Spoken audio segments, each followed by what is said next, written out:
It's another great night to be a Terp here in College Park as we bring you all yet another Terps esports broadcast. Hey everybody, my name is Lily. And my name is Hayden, and tonight we have a really special stream featuring the Bootleg Unks. This stream is a mixture of players from the Academy and Premier teams, and will be competing in the NECC Regional Championship. If that's not a late Thanksgiving present, I don't know what is. All right, Hayden, we've got a lot to cover in our pre-show, including a breakdown of player statistics and an interview with the team Sentinel in Paso. Now it's time for the real action to begin. Let's start with the rules of your typical Valorant tournament match. If you've never played the game before, Valorant is an objective-based FPS game where teams of 5 players compete in 2 12-round cycles against each other. The main objective of the game is to defuse or detonate something that is called the spike, manage economies, and create strategic plans to dominate each round.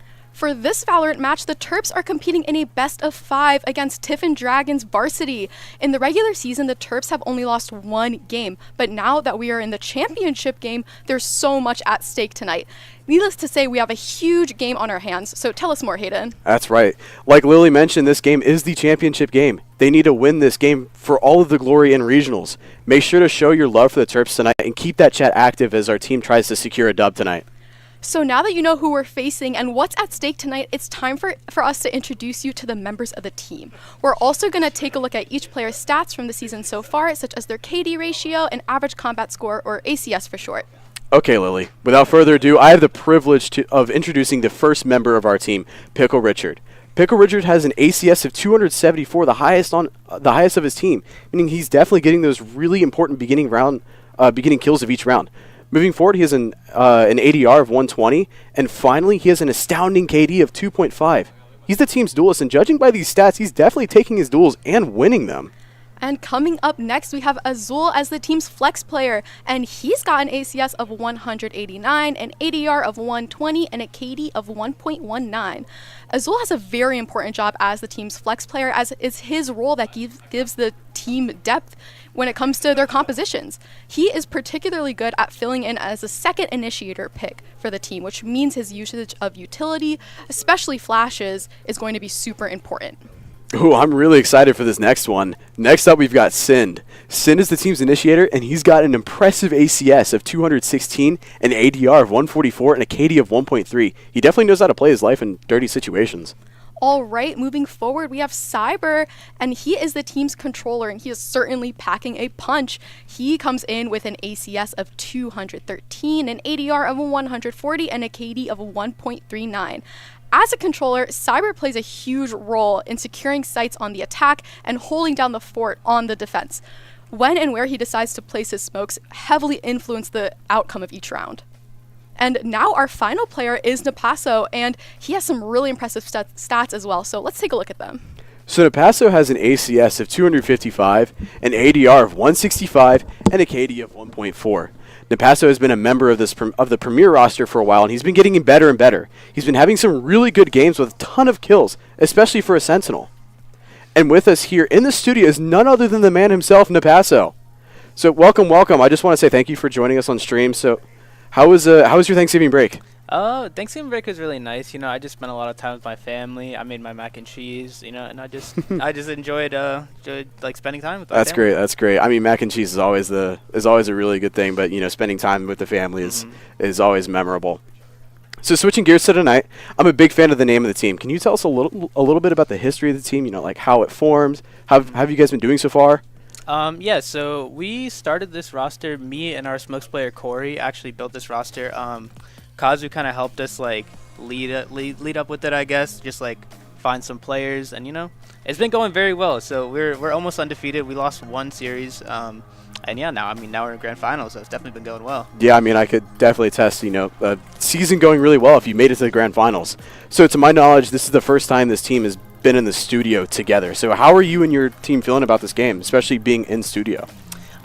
Being in the studio is really nice. We're all like able to sit next to each other, like talk, have some conversations before the game, and it's also just really nice because I think we're just gonna win today.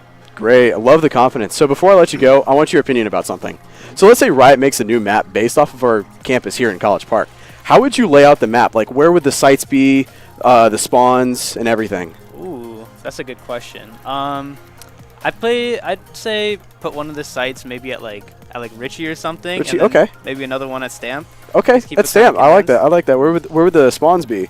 The spawns, ooh, that's a tough one. Maybe like one of the spawns like Eppley, and then maybe Eppley? like the other side. All right. Yeah. So like somewhere down like South Campus Yeah. type. Yep. All right, I like Exactly. it. Like having the attackers in South Campus. It's a little further from Richie and everything. Well, thank you again for joining us on stream for an interview.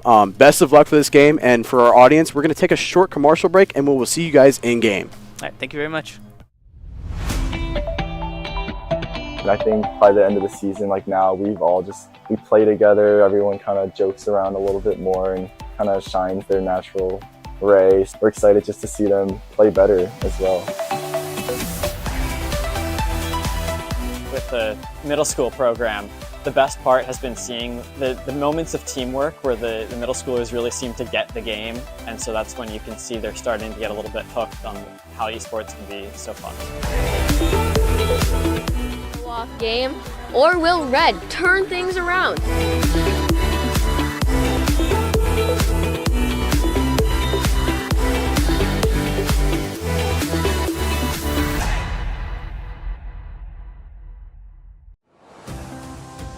Terp Adventures. Take flight at Stamp. Host to countless Maryland events, programs, performances, and more. Community here. Leadership lives here. Art thrives here. With space to grow. We're all just kids at heart. Let your imagination fly. Compete. Play. With wings on our feet. Here your spirit can fly. Here your soul lifts up. Here you remember those who came before. This is STAM. This is the center for campus life, where Terp adventures take flight. You belong here. Come fly with us. Here you remember those who came before. This is STAM. This is the center for campus life, where Terp adventures take flight. You belong here. Come fly with us.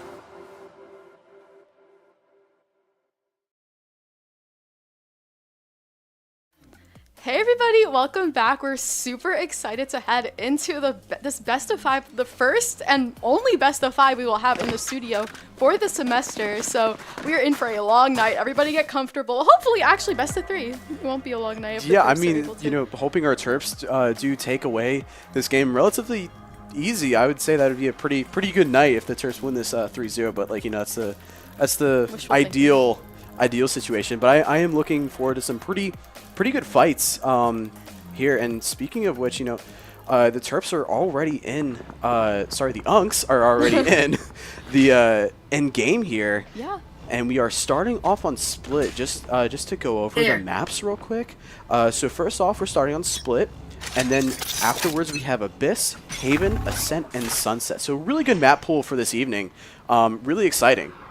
Here we are on to Split, first map of this best of 5. How will the Terps start off the momentum here in the grand finals? They're going to be starting on the defense, and they've got just a little bit of information so far about this A presence, especially into Heaven. That's going to draw in some rotates to defend this A site, but it's actually a split by the looks of things. Spike is A, but Noise is about to be made B. Will the Terps be thrown off guard by that?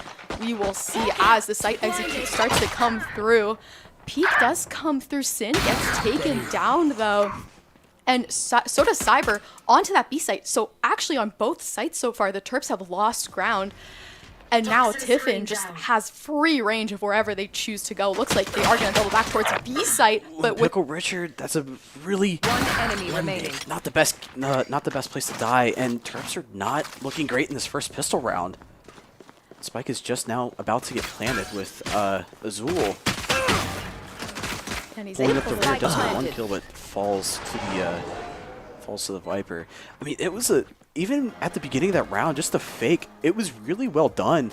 By man, I forgot the team's name. We'll just call him Tiffin. Right. But like, the fake was run really well, and I think the Terps kind of they rotated pretty fast to go help out on A site and kind of secure that down, which was the right site to go to, but just losing so many bodies towards B. I mean, even with Cyber falling at B, it was like an instant rotate for Tiffin.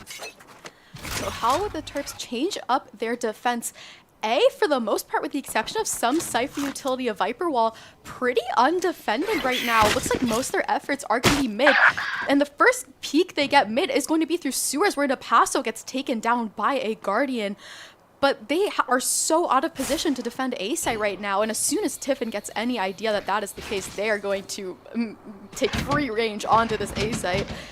And they don't know that A site isn't defended, so they're actually trying to take space heaven, which isn't going to be the best call, as Pickle Richard has made his way there, waiting for a peek to come through. Steps out of the Viper Wall and is hungry for a peek with the classic, not going to quite find it as the only TPs. And now, though, he's got to watch out right behind him, as both him and Azul get taken down. Now there's just 2 Terps remaining, one of which is Sin, who's about to make contact. Again, with only classic, it's so hard. He's not getting double swung quite yet.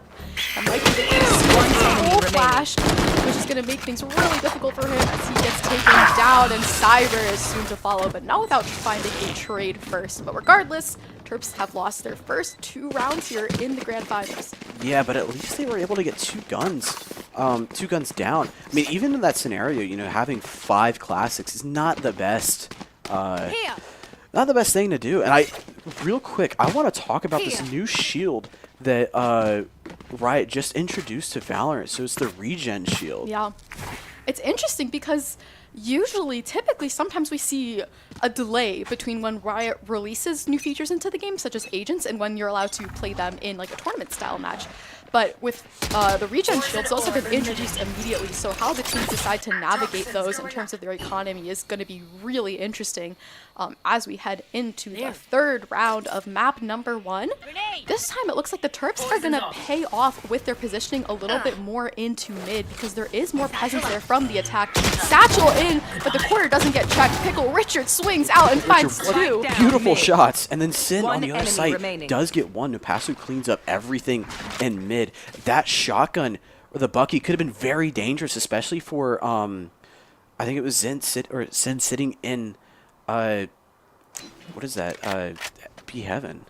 Like, he had both of his satchels, and Napaso does clean up the round, but that would have been really dangerous. Just the double satchel straight into either vent or up into B Heaven could have really put some pressure onto the Unks for that round. But now both sides being able to equalize it in terms of economy and buys. I haven't really seen much of this regen shield yet. We've only seen 2 purchases. I think it's kind of underrated. It's really good, especially if you're running a default, because then you can you can have some sort of engagement in the first bit of the round, and then, you know, if it's not going well, you can just back off and regain that shield. Napaso still looking to contest mid. Pickle Richard's going to help him out by jump peeking, throwing that orb up to close that off for the Tiffin attack. And Tiffin on the attack just looks like they want to go to their trusted A site. They've won every round. They've decided to go A the first 2 attack rounds, and they don't want to switch anything up by the looks of it. All they have to do is work around that Viper Wall and some Cypher utility, but UMD is just not in position once again to defend A site without needing to rotate quickly.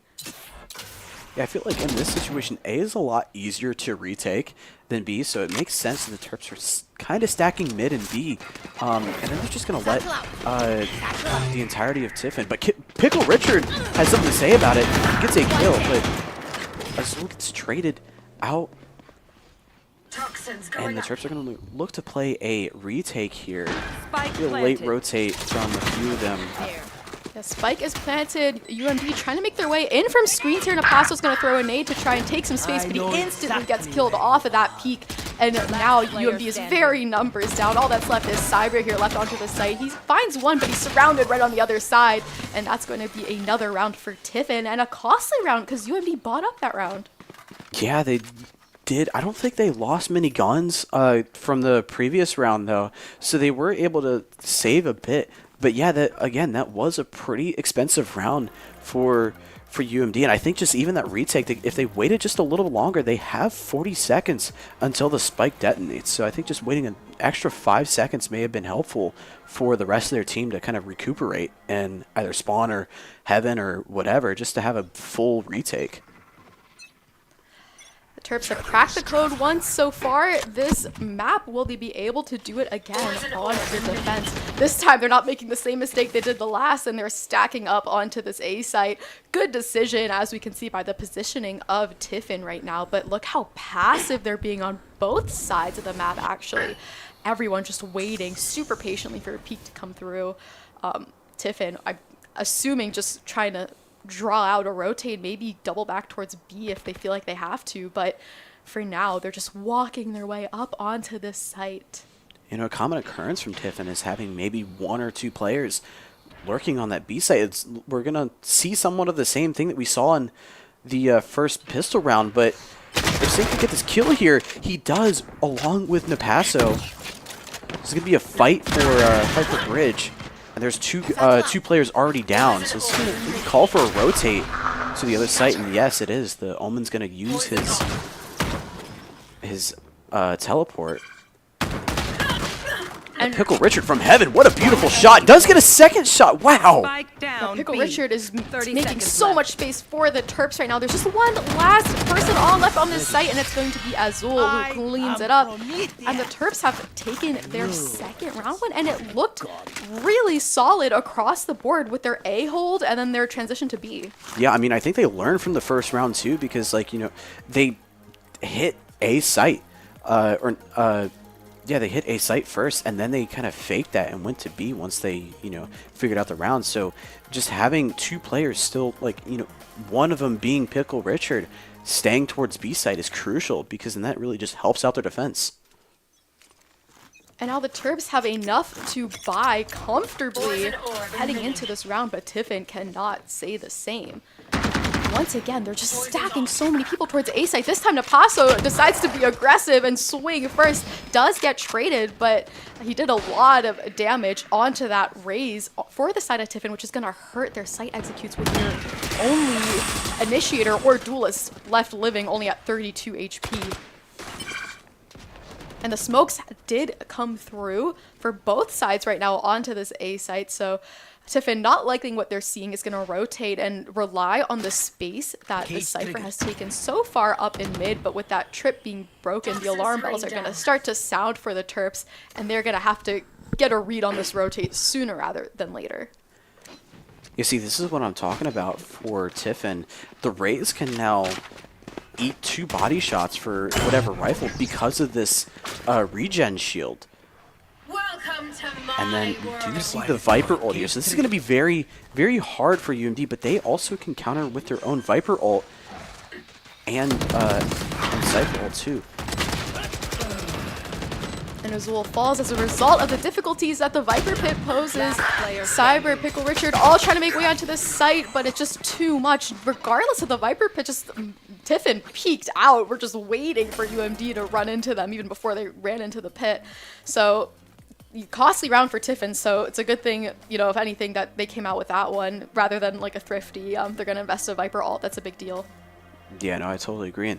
And it's just one trend I see with UMD is, you know, being really, really fast on the retake. It doesn't look like they're really taking their time with players walking out like 1 by 1 out of like CT or heaven. So as soon as they are able to figure out their retake, they're gonna be golden. And Cyber sitting backside with a Guardian is able to take down the Viper, and Napasso takes down the Raze. That's huge because that's a wasted Raze ult. Yeah, 2 great opening picks for the side of UMD, just denying the Raze ult, denying the first peek. Huge. And now UMD has A site on lock. They have eyes here on the entryway into heaven, which is where Tiffin is starting to make their way, but Bomb is down. UMD doesn't quite have control of it, but they are reaching for control as Napasso throws that Raze ultimate, checks right beneath him, and finds that pick and is hungry for another one with the Cypher on the side of Tiffin, only down to 4 HP, while Sin and Napasso being able to double swing this, and it's actually going to be Cyber coming in from behind, as he had a great round, especially with that early shot. Yeah, I mean, there was 2 ults invested from UMD, but that's kind of what they need to help, balance this game dynamic, because right now it's looking really even between both sides, and having some kind of edge over the other, if if you get on some kind of winning streak, that's exactly what you want. And I think UMD is going to really capitalize on the 2 ults, because now Tiffin is in a save. And regardless of the success that it's felt like UMD's had recently, they're still not in the lead here. They have a 1-round deficit to come back from before they tie this thing up. This time, Tiffin making just so much mid presence. It's wise that the Viper Orb for the side of UMD, thanks to Pickle Richard, is placed where it is, because it's slowing down Tiffin a lot right now. But as soon as it dissipates, they're going to try and make their way here into B Heaven. Napasso, though, has other plans, going to throw a nade for some extra HP damage. And with that orb regenning, it's going to not look great for mid for Tiffin at all. They're going to rotate back towards A site. UMD not in a great position right now. Sin is the earliest one here onto this site. And Spike's already being planted, which means UMD has to respond fast. Napasso just catches unfortunate timing there as he gets taken down, but does a lot of damage to that Cypher, enough for Sin just to be able to wallbang that. And it's the Sky ult invested. Pickle Richard, what a shot! 2 shots from the flank. And now UMD's in a position to completely overwhelm this last attacker. And with that being done, the Terps have tied it up 4-4, and their economy is looking really good right now. Oh yeah, definitely. And I want to, even just on the topic of looking good, their mid defense, I'd say, was pretty impeccable. They really defended that well, just cycling through util and stalling for as long as possible. They definitely did a really good job on that, which forced Tiffin to go somewhere else. Yeah, because as soon as you give up mid there, Tiffin can go wherever they want. They can choose to go through ropes, so they can choose to go through B Heaven. So putting that Viper Orb where Pickle Richard did, I think made all the difference for UMD. Like yeah, you said. just those shots from Pickle Richard too is insane. We've seen some really good shots from him so far, and we're going to see some really aggressive behavior from Tiffin, trying to push up through ramp, and a trade does come out in mid, but again, it's a Cypher that's lurking. And I think Pickle Richard, at least, very suspicious of the A presence that Tiffin is posing right now early into this round. Sin just waiting to get a good shot off. He might get it soon if a peek comes through, but another thing UMD's got to be aware of is this lurk from the Cypher that we are consistently seeing. Ooh, what a good shot. Yeah, unfortunate for Pickle Richard, but regardless of that success, doesn't look like Tiffin is going to go A site, but now with the Cypher ultimate from Azul, oof, Sin though. Unlucky from Sin. Yes. And that's going to allow Tiffin to get almost the entire site, but if Cyber has anything to say about it, trying to retake really early. Yeah, I should have denied this plant, and he's fighting for it, but can't quite finish the job there, and I'm surprised that's not it. Was that a thrifty? I don't think so. But I don't know. I don't think so. But, I mean, the right click just is that much better at close range encounters such as that one. So, some unlucky timings that round for UMD, but they're still not out of it. They still have enough money to buy up for this round. They're going to have to be really careful, because now, or actually both teams have to be really careful too, because anyone who loses this next round is going to be going into some sort of save or even like half buy next round.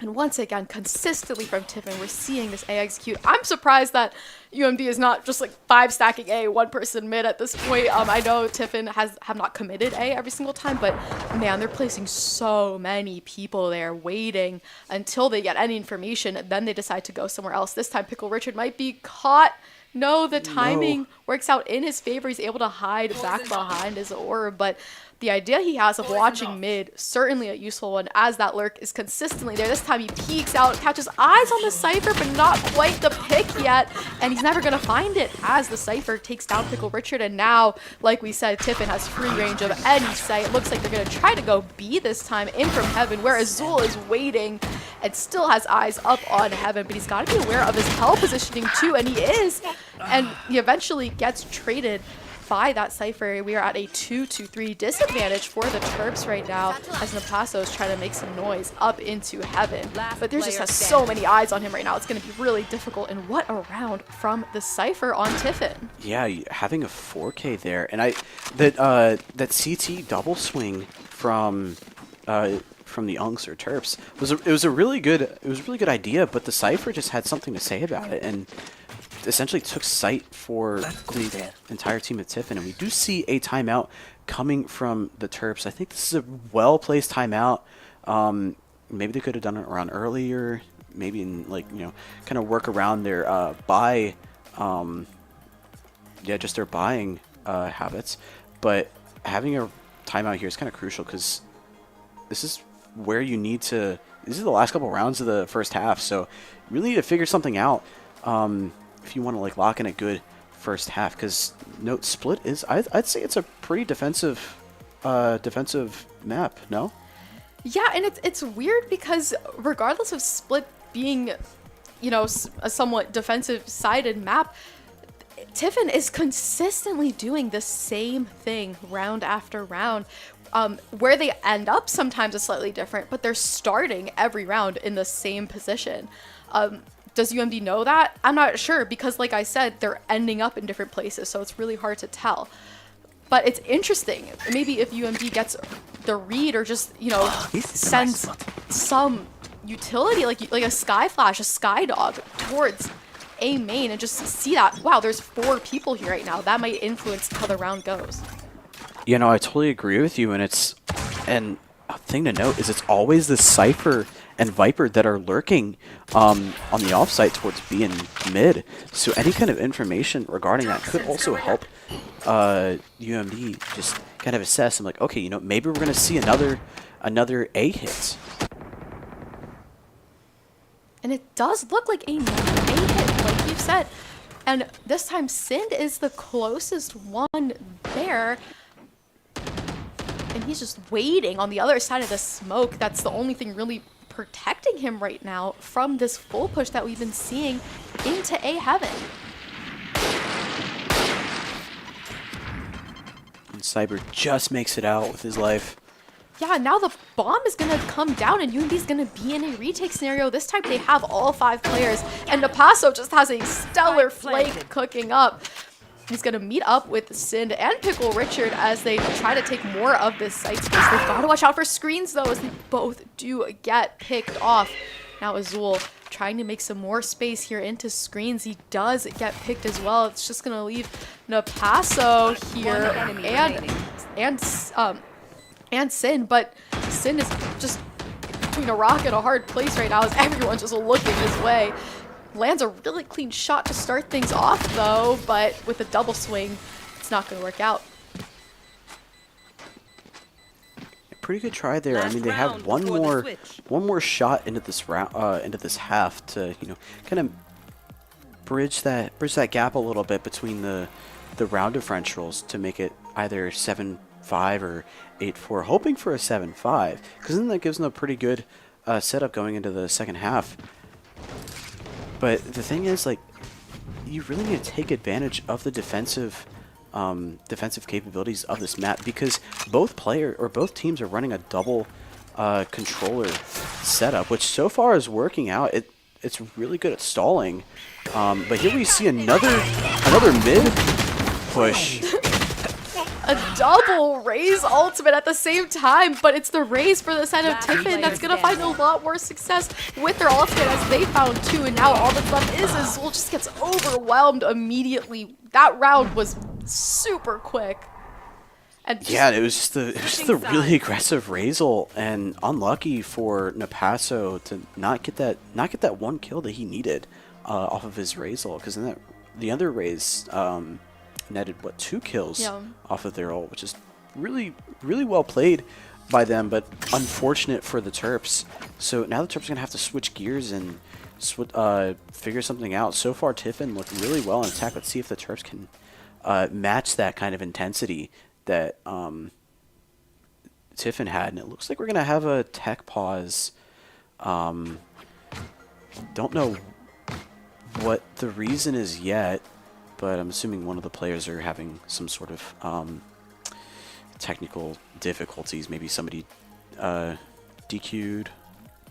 Yeah, something like that. I hope it gets worked out quickly. But regardless, this is going to give the Terps a time to kind of pause and think about how they need to go into these next couple rounds differently, especially as they're going to transition to the, to the attack side soon. And yeah, just get another look of the players we have in the studio today. Like we said, this is their first time in the studio together as a team. So very possible that there's some jitters. This is a championship game, so stakes are really high, and they know that as well. So wouldn't be surprised if there are some, just beginning of the series jitters. Hopefully it gets leveled out as we continue to get into this long best of 5. But yeah, I think how right now they need to be thinking about the attack. They need to be thinking about what they can do better on their attack. And we are coming out of the tech pause here, and looks like a default, maybe aiming a little towards mid here. I think the mid presence from Tiffin isn't that great, except for the 3 players they have stacked up towards B heaven, which could be a very good indicator of, hey, let's rotate towards A, and it looks like that's going to happen with Azul just kind of picking up the rear and lurking a little bit. This lurk has to come in clutch almost if they really want to have a clean round, because there's still 3 people towards B site. If somehow Azul can get like 1 or 2 kills off that, it'd be huge, or even have a really big flank.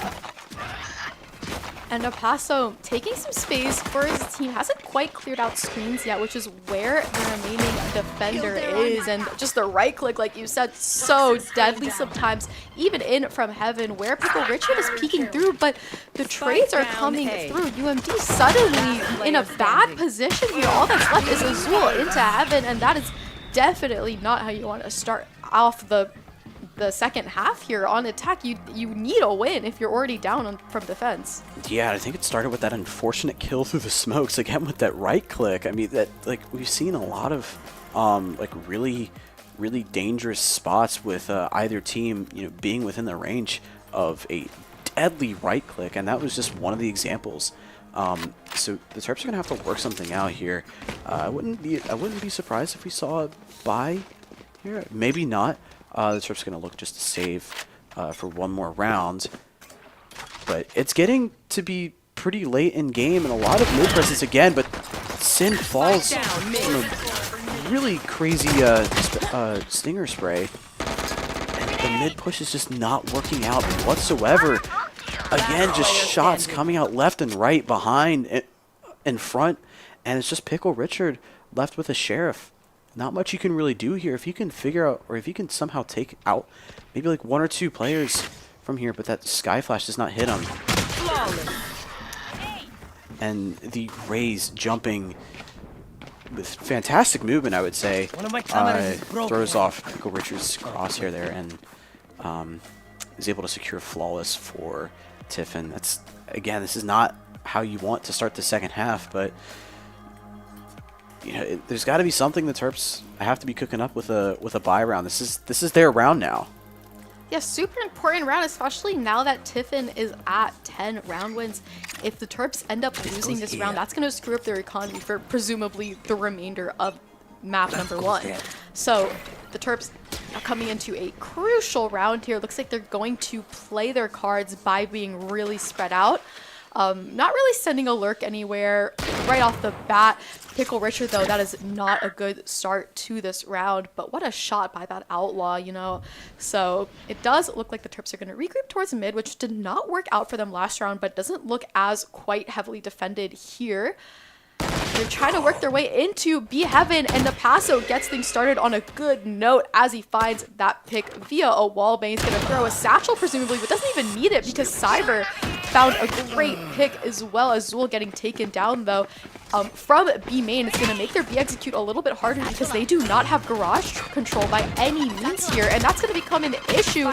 But Napasso just stops any hopes of a garage retake in their tracks, and now the Terps have fully secured B site and are just waiting for a peek to come through. Napasso gets caught looking at the wrong angle, so does Cyber. No charges left. And now all that's left is Sind in a 1v1 must-win scenario. He peeks out, finds the Well pick. played.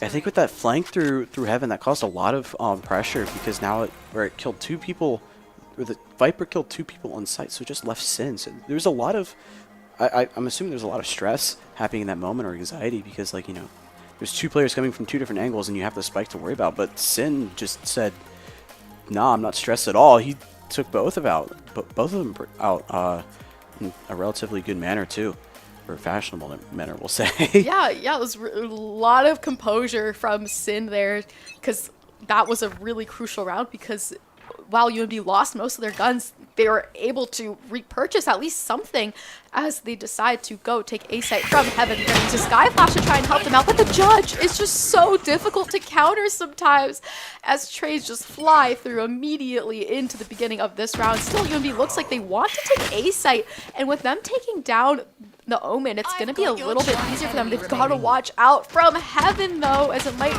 just about finish the round for them. And that is going to put Tiffin at 11 round wins. They only need 2 more. It's not looking too good for the Terps. I mean, Tiffin already has 2 ults to work with, and the Terps aren't really that close. I mean, they are close to, I'd say, 3 of their ults, but still, having that Sky ult used last round is kind of a detriment because you don't really have any information or extra information gathering tools for this next round. You just have the flashes and the utility from Sky and maybe the Cypher camera. So this is getting to look like to be a really weird situation for the Terps. And again, this Judge. Gotta watch out for the Judge again. This time, Cyber finds a great shot with the Guardian, and the Terps have cleared out from mid to try and run away from this Raze ultimate, and wisely so. And now it looks like most of their positioning is towards the B site. They do have a Glurk working up here, but with an Odin on the other side of things, I don't know if Pickle Richard is going to see that coming. It's going to be hard to counter with a Sheriff regardless. And he hasn't really made any noise yet onto A site, so I'm not sure if Tiffin necessarily is rotating, and knowing that, the Terps are actually going to rotate towards Pickle Richard. I think he's just waiting for them before he decides to take any space here, but I don't think UMD knows that this Odin is in play yet, and this is such a dangerous angle with the Judge, and Pickle Richard's going to find that out quickly, and now the Terps will find out about the Odin and its positioning, which is in from Heaven here, and the Terps just come crumbling down at the sight of that Odin, and that is going to put Tiffin at map point. Yeah, it's just the slaughterhouse on the side of the Terps. Like, you know, they had a really good, I feel like they would have had a better side execute towards B, but maybe they're trying to, you know, play with the mental of Tiffin and be like, oh, we're going to go B, but actually, no, we're going to go A, just by, you know, cutting a lot of noise. But just that, I mean, I don't think they really understood that there was an Odin. I mean, that was the first showing this entire match of an Odin, so, and the fact that the Rays rotated that quickly, it would have been, it's definitely going to be a shocker. And the Odin is still in play. This time the Terps getting a read off of it super early into the round and its positioning, which is towards B site. Napasso looking to challenge the Odin, though. Yeah, Sin to back him up here, but oh no! It's so unfortunate in the And that's positioning. Spike too! Yeah, that's Spike too. It's not looking great for the Terps here. They're trying to do any damage they can. I know exactly where Azul finds a pick. Potentially that's going to be the saving grace of UMD if they can come away with this round. Looks like they're going to double back towards A quickly. Pickle Richard, great just game sense there, and he's not done. He's trying to peek into ropes and gets caught. Now Plant's going to come down for the Terps, but the Odin is still in business here. And Azul's not trying to peek into it. Instead, he's just trying to wait and play timing, but the Odin's just going to peek into him. All that leaves is Cyber to save map 1, and with that numbers disparity, it's not going to happen. So the Terps will lose map 1 of this best of 5. Yeah, really, there's a lot of unfortunate gunfights that have been going on in this match. Like, a lot of the Terps were being, shot through smokes or getting caught off guard by, especially this Odin too. I mean, that the double kill from the sky is so crucial in winning that round. I mean, that was really unfortunate, but hopefully they're gonna go into map 2 with a clear mind and kind of reset mental. I don't know who picked split. I'm assuming it might have been Tiffin, but we'll get into that hopefully after the next or once we get back into the next round, and we'll get some more information on that. But in the meantime, stay tuned. We're going to take a quick commercial break, and again, this is a best of 5 tonight, so we still have 4 more maps to be played. So the Terps aren't out of it yet, so it's going to be a really exciting night. So stay tuned, and we'll get back to you soon.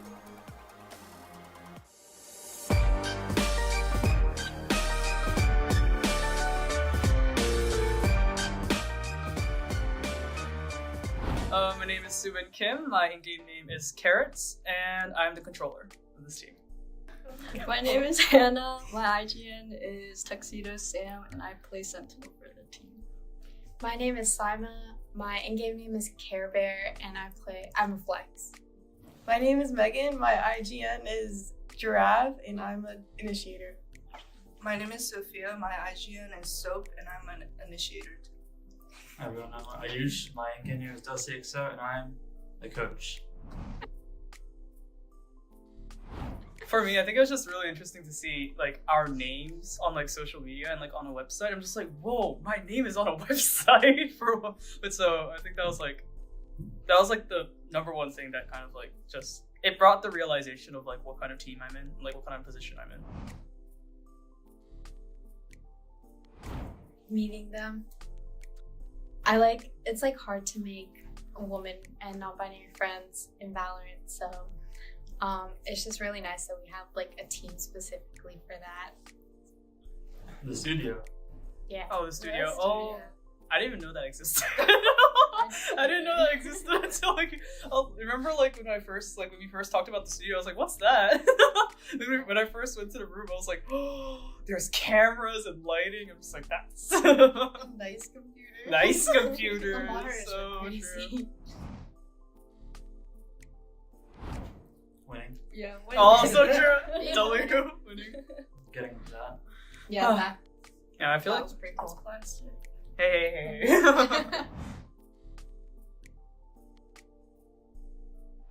I would say supportive is definitely like Dusty and Rachel.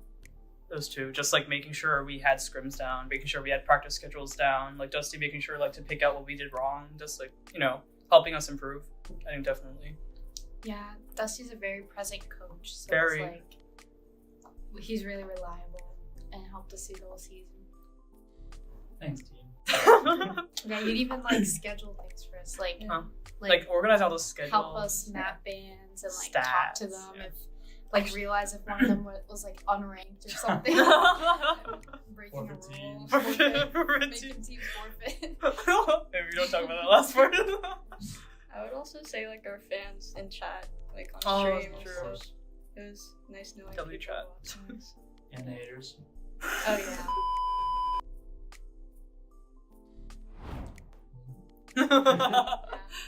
Improve in the higher division. Yeah, it is definitely more challenging because we're in a higher division now. But I think we could with our coordination. I definitely think we could. We need to bring home another one of these.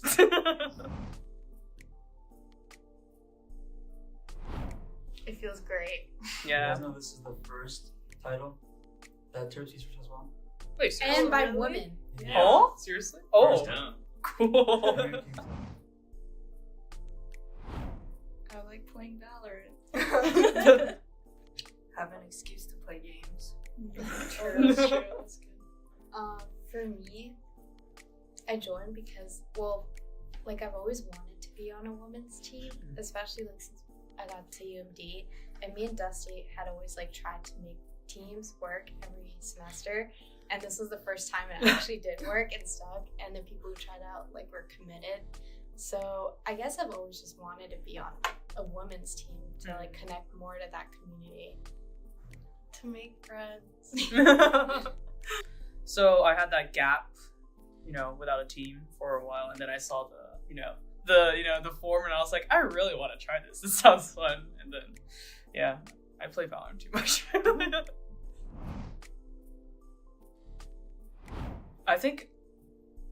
First of all, I did not imagine me being IGL when I first started, because I am, outside of my Lilac team, I am known as the no-brain, only aim chamber in comp. So I did not imagine myself being IGL. But I think it's there were some difficulties in the beginning, because no one, I wasn't used to giving out comms. I was just very confused.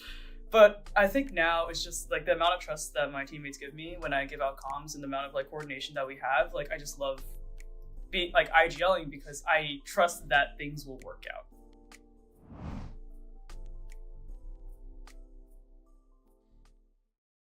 Welcome back, guys, and we are heading into round 2 of tonight, and the second map is going to be on Abyss. This is Tiffin's pick, so Split was our pick. Kind of unfortunate, but it's a new map, new composition, hopefully new mental, so the Terps will definitely be at least going into this with a pretty high hopes. Yeah, the Terps have got to be heading into this with high hopes. They cannot bring Split into this map. They have to leave that in the past. They have to start on a new note here. This is a relatively new map. It's the newest map that's been added to the pool, so hopefully that'll kind of bring some freshness, some new strategies into this game. We've never had an Abyss match in the studio so far on stream, so it'll be interesting to see, especially in terms of composition. I wonder if we're going to see a Neon. I know Neon's pretty meta as a duelist right now, so yeah. Yeah, no, I totally agree, and I really like seeing a chamber on Abyss too, especially for mid. And we do have another really good sweeping shot of the players. A lot of familiar faces, just not the faces we'd see with each other. So this is a great kind of new or different. I don't even know what I'm trying to say now. Yeah, it's a cool combination of players. Yeah. Like we said, a lot of them are from Academy, a lot of them are from Premier. It's a mix of them. So really high level gameplay we've been seeing, obviously, but. Yeah, so here we are into the compositions. This is a very interesting composition. Oh my goodness, a Yoru. And a Gecko. I could very well see the Gecko. Gecko is very good. He's not used enough. Even in the past, we've seen a lot of teams just absolutely dominate with Gecko. But the Yoru, I'm really interested to see. Because I feel like Yoru's kind of a hit or miss on this map. If you know certain lineups with the TP, then it's he's really good. But that just might come from his skill, from his really high skill ceiling and really high learning curve too. So it's definitely going to be an interesting thing to see for this next map. But just have to see how it plays out. Hopefully the Terps again have come in with a new mental, leaving Split behind, like you said, and they are starting on defense, which I don't know what to say. Is Abyss attack sided, defense sided? What are we thinking? Because I feel like both sides are relatively equal. I guess it depends on agent comp here. That does make sense. Yeah, because it's a huge map, so having that Yoru is gonna help. But Yoru gets taken out of the equation immediately as Pickle Richard. So much damage on the side of the Terps too. Yeah, there's a lot of damage, and now the Terps just kind of stuck here in mid. They have to regroup at some point to defend a site, but they've chosen wrong, as it looks like A is free range right now for the side of Tiffin. They just have a Cypher trip there, so UMD's gotta retake here collectively, and that we are on pistol rounds. This is a huge round for economy on both sides. Yeah, again, they really got to wait just for the rest of their team. There's only 3 people here now. They're still waiting for Cyber, but Cyber's going to throw in some smokes in, and all 3 of them are going to rush out. You got to be really careful about this Heaven. This one from Heaven who's just being really sneaky, trying to get some sort of flank on them, and it does work out. It does pick off Sin, but Azul's ready, and it's going to look like a really unlucky round again for the Terps. Yeah, on that round, I think everything just started to crumble as soon as Pickle Richard lost the opening pick in mid there, because if you win that, you're automatically numbers up. You have your duelist utility. After losing that and doing a lot of damage with that Sheriff as well, it's really hard to come back from that, especially when you're caught out of position from the A site, which is where Tiffin decided to full rush. So hopefully the Terps can figure out the defense here on Abyss sooner than they were able to on Split. Yeah, like you said, that damage just from the Sheriff was so... It just did so much to the Terps, and it caused them just a lot of damage overall. And hopefully for this round, it is a force action. Maybe they can at least get 1 pick here, but it's all classics again. And this lurk up through mid.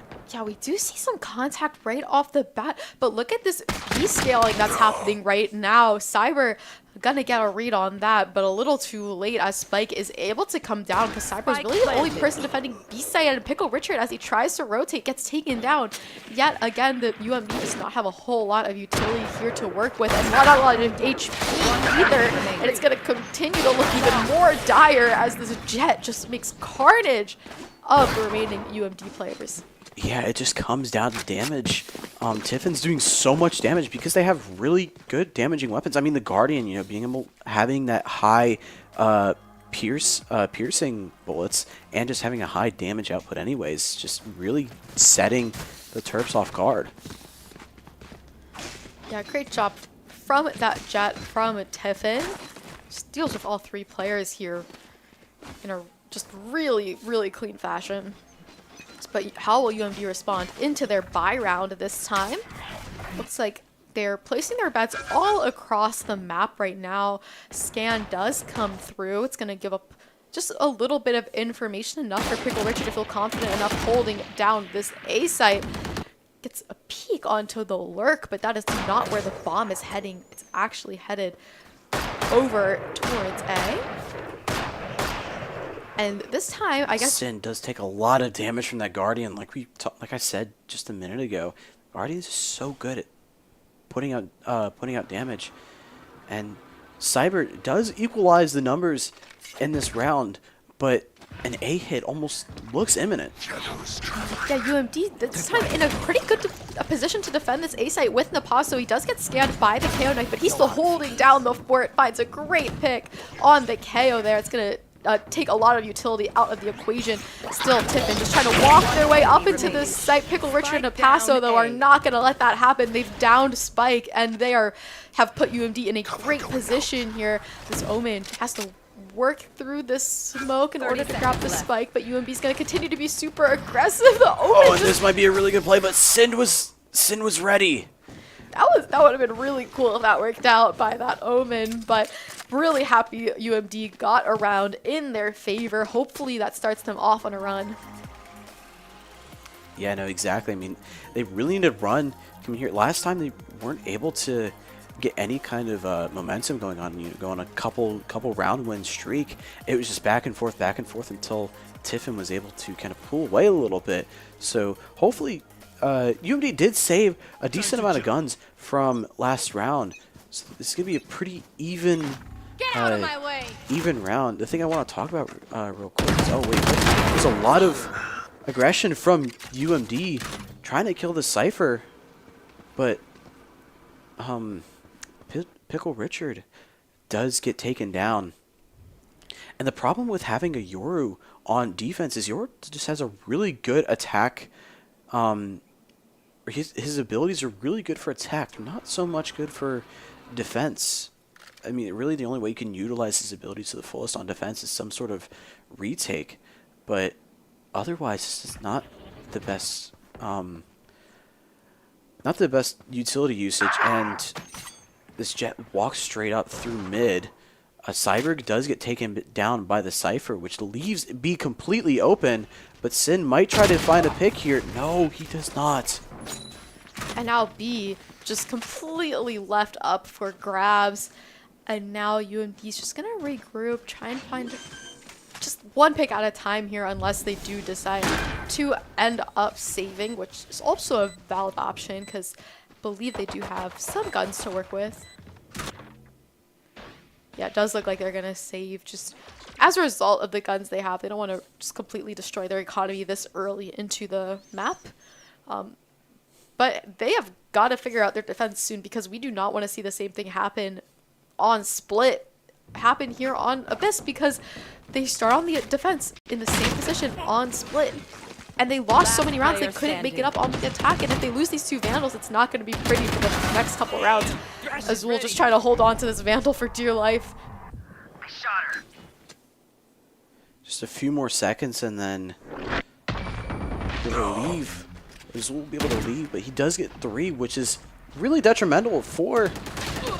I believe he got taken down. Yeah, he did get taken down by the Jet, but that's 3 guns out of Tiffin's hands. So it was a really risky move from Tiffin to push that far up, but UMD is going to be able to buy somewhat for this next round. With Cyber opting in for Marshall, and then Sin using a Bulldog with regen shields, or maybe a Guardian, going between a Guardian and Bulldog. Yeah, I think this buy is in fear of things getting too out of hand too quickly on this map like they did on 2 Split. So this time, Tiffin gonna make a lot of A presence here and just opting to play a retake here instead of holding down sight aggressively.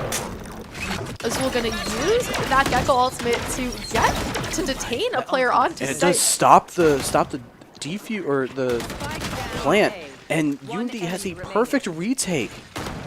You just need to kill the Cypher, and then this is their round to win. And Nopasso, what a beautiful round from Nopasso.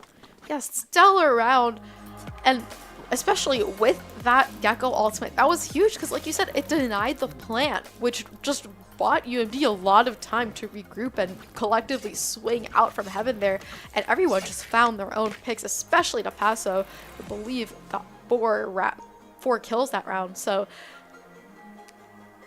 yeah, just great positioning from here, great use off of that Gecko ultimate, and it's a good thing UMD did win that round because that was a really expensive round for them. Yeah, it was. I mean, it was an expensive round for both sides because Tiffin had to buy up, and I believe they might have used 1 ult. I don't remember, but coming to this round, Cyber's the only one defending B site, so potentially, but he gets caught off guard by the Cypher, and Pickle Richard does have a TP set up just to get some information and TP out really quickly.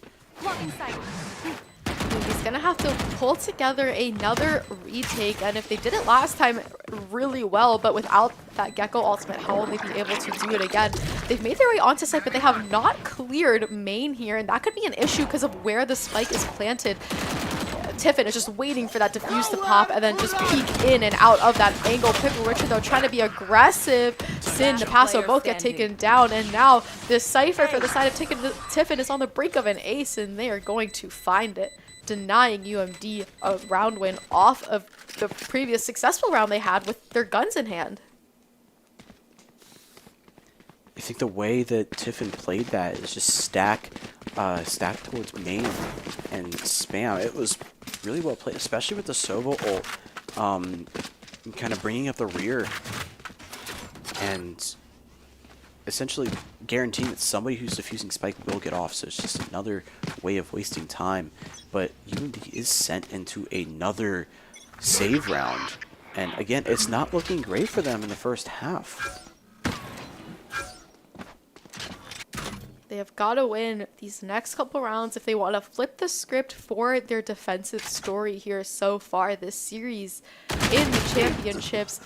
Pickle Richard immediately getting picked. It's not going to set the Terps off on a great foot. Neither is Napasso getting taken down. And with the just amazing trigger discipline from Azul, with the Classic, they're able to take a Vandal out of the equation. Now Sid again with the Classic. Everyone just pulling It's the through. Classic. Everyone pulling through with pistols in hand, somehow able to turn this nothing into something. But UMD's gotta be wary of the HP. Yeah, I mean, like we've said multiple times this entire game, it's the Classic, and Cyber does have the game sense to understand the Cypher is wrapping around and is able to lock down that round for the Terps. But it's this Classic, man. I mean, we've seen it multiple times throughout this entire throughout the series tonight. It's just that deadly range with the right clicks and I guess right and left clicks in this situation. And what an important round for economy's sake. UMD able to manage a Thrifty. And now look at their purchases. Vandals, full shields. That's exactly what you need if you're trying to not end the defensive half down like you did on Split.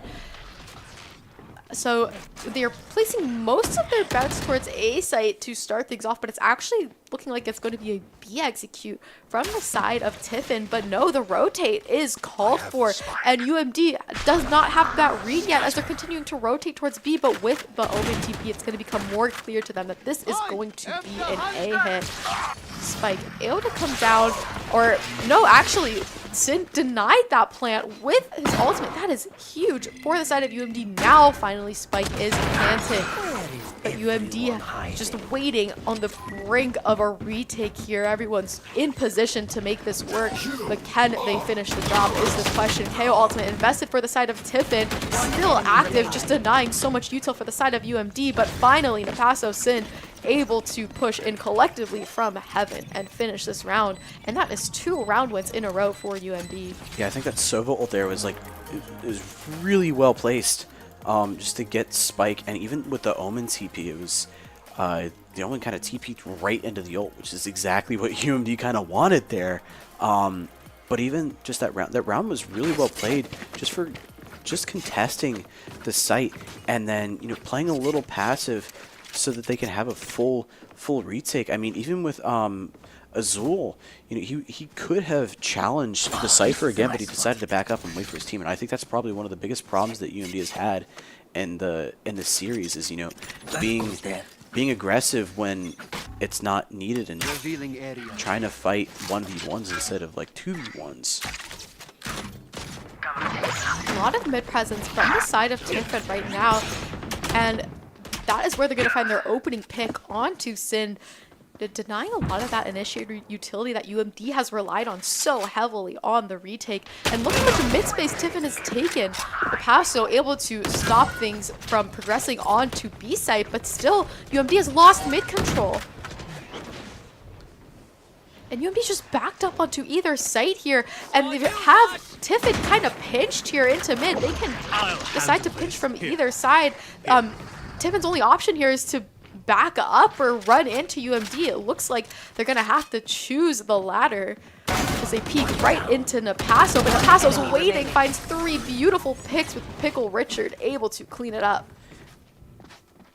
Yeah, I don't think that was a great idea from Tiffin, because then they essentially got pinched in mid. They didn't really have anywhere else to go except to back up and lose so much space in mid and try to reset for the rest of the round. But Pickle Richard using his ultimate, being able to just get as much information as possible, I think it really alerted Napasso that some of the players were going to be rushing him. He did get 2 kills here, and then Pickle Richard finishes off the last kill. It was a really good replay from the Terps.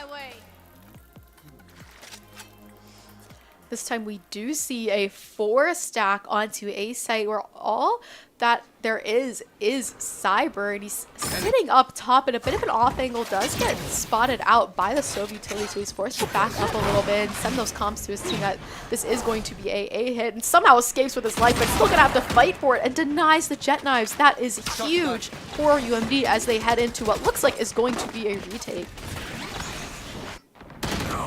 But no, look at Tiffin. They have to back up because UMD completely overwhelmed this A site. So Spike isn't even planted. And now that UMD is completely clear of this A site, they've got to rotate towards B. But they have to watch out for this lurk mid from the Cypher on the side of Tiffin. Looks like Napasso is certainly going to be aware. Definitely is aware of it. His game sense has just been on point this this round, and Napasso cleaning everything up with a 3K. Well done. I mean, that was a really good Cypher trip, and I guess at the time was running low. So the other Cypher had to plant pretty quickly, but he just clicked the heads and got it. Yeah, and let's talk about Napasso for a second. He's having a great game. 15-6 on a Cypher. He's just been coming in huge with picks. Every time he gets a kill in a round, it feels like he at least gets 3. Like, he's just having a fantastic game. Again, taking a look at his stats, he has a really high ACS. Yeah, I mean, I know I talked with him a little bit during the pre-show, if you guys were able to catch that, and we looked at his stats and just had a brief conversation about him. He's been getting really good in the last couple games that he's played. Either whether in the studio or outside, he's been really locking down. Pickle Richard, on the other hand, too, is really locking down this mid, as well as the 2 other players too. And now Tiffin's gonna look to rotate towards B. The KO, or sorry, not the KO. The Sova is down, but they have to worry about the KO knife, and I think. Yeah, Napasso does get scanned by it, but has something to say by killing the Cypher. Napasso, again, going off. Isn't able to get that last kill, but the Jet, this might look a little dangerous for the Terps. It is a 1v3, but the Jet has proved that they're pretty good and definitely a force to be reckoned with, but also half HP, so if the Terps can capitalize off of this and play together like they have been the last couple rounds, and they can definitely secure this round. Yeah, it's all a matter of finding this Jet before the Jet finds you, and the double peek will do the job as well, and the Terps have found themselves in a bit of a lead here for the first time this series. Yeah, they definitely turned it around from that one round when they pinched Tiffin in mid, and they've definitely capitalized off of the momentum they're building. And Pickle Richard decides to buy an op. That is really cool. I hope he's gonna look mid with it, presumably. B, or maybe even play aggressive A. I don't know. I mean, he has the util to do it. I think that's one of the things why Yoru's, or he still has some sort of kit on defense, is because of his synergy with the op. But it's going to be a little unlucky as Tiffin looks to push towards B with only Napasso sitting on site, but has the cam ready, and the alarm bells are sounding, and most of the Terps are starting to rotate towards the site, but does have his trip still up. And somehow Napasso just barely escaped with his life after getting scanned with all sorts of utility. Tiffin presumably going to be able to plant the spike as it stands now, but UMD has numbers for a retake, especially with Sin finding 2 right off the bat. It's going to make a retake look even more appealing for the Terps as they're making their way onto site. They've taken a decent amount of space. They've backed up this Omen behind the boxes here. Napasso finds 2, and Azul cleans it up there. And UMD just somehow has found themselves in a substantial lead here when this map was not looking great for them to start with. And it's really interesting that we're seeing Split being our map pick, and you know, we had our troubles on the Split, and here we are on Abyss, which is not our map pick, and we seem really comfortable. Yeah, and I mean, even on the topic of the Terps finding themselves, you know the game's starting to get good when you see all smiles from each of the players from the sweeping shot. So this next half, it's gonna be a pretty good half. The Terps have the ability to take this into their own hands. I mean, even just look on the side of Tiffin. 3 of their players aren't doing too well. If they can capitalize off of that, then this round's almost in their hands. And Napasso's almost at 20 kills at the half. That's huge. That is really huge. He's been going off. I mean, we've seen multiple 3Ks from him constantly. Now the Terps trying to start off on the right foot here on attack. They've certainly given themselves a bit of a cushion here to figure things out, but they just don't want to leave anything up to chance here because they want to push. Like with losing the first map, you pretty much got to start winning these things if you want to close things out before we get to our 5th map. So we're sending just a little bit of utility towards the site of B. Trying to get a scan, not going to find it quite yet. And it does look like while the utility was placed B and their Pickle Richard just throwing a bit of a decoy there is going to be a full-scale rotate in order, but Tiffin is not going to be caught too out of position. Yeah, I think just being able to find and scout out those Cypher trips is really crucial, and that allowed the Terps to kind of figure out, like, okay, you know, maybe this isn't the right place to hit. But so much damage on the Omen, and Pickle Richard able to take out the KO. This is already so huge, and he's already in heaven, taking out the Jet. The Jet's arguably the best player on their team, and now they got to worry about CT, but both Cyber and Pickle Richard have something to say about that.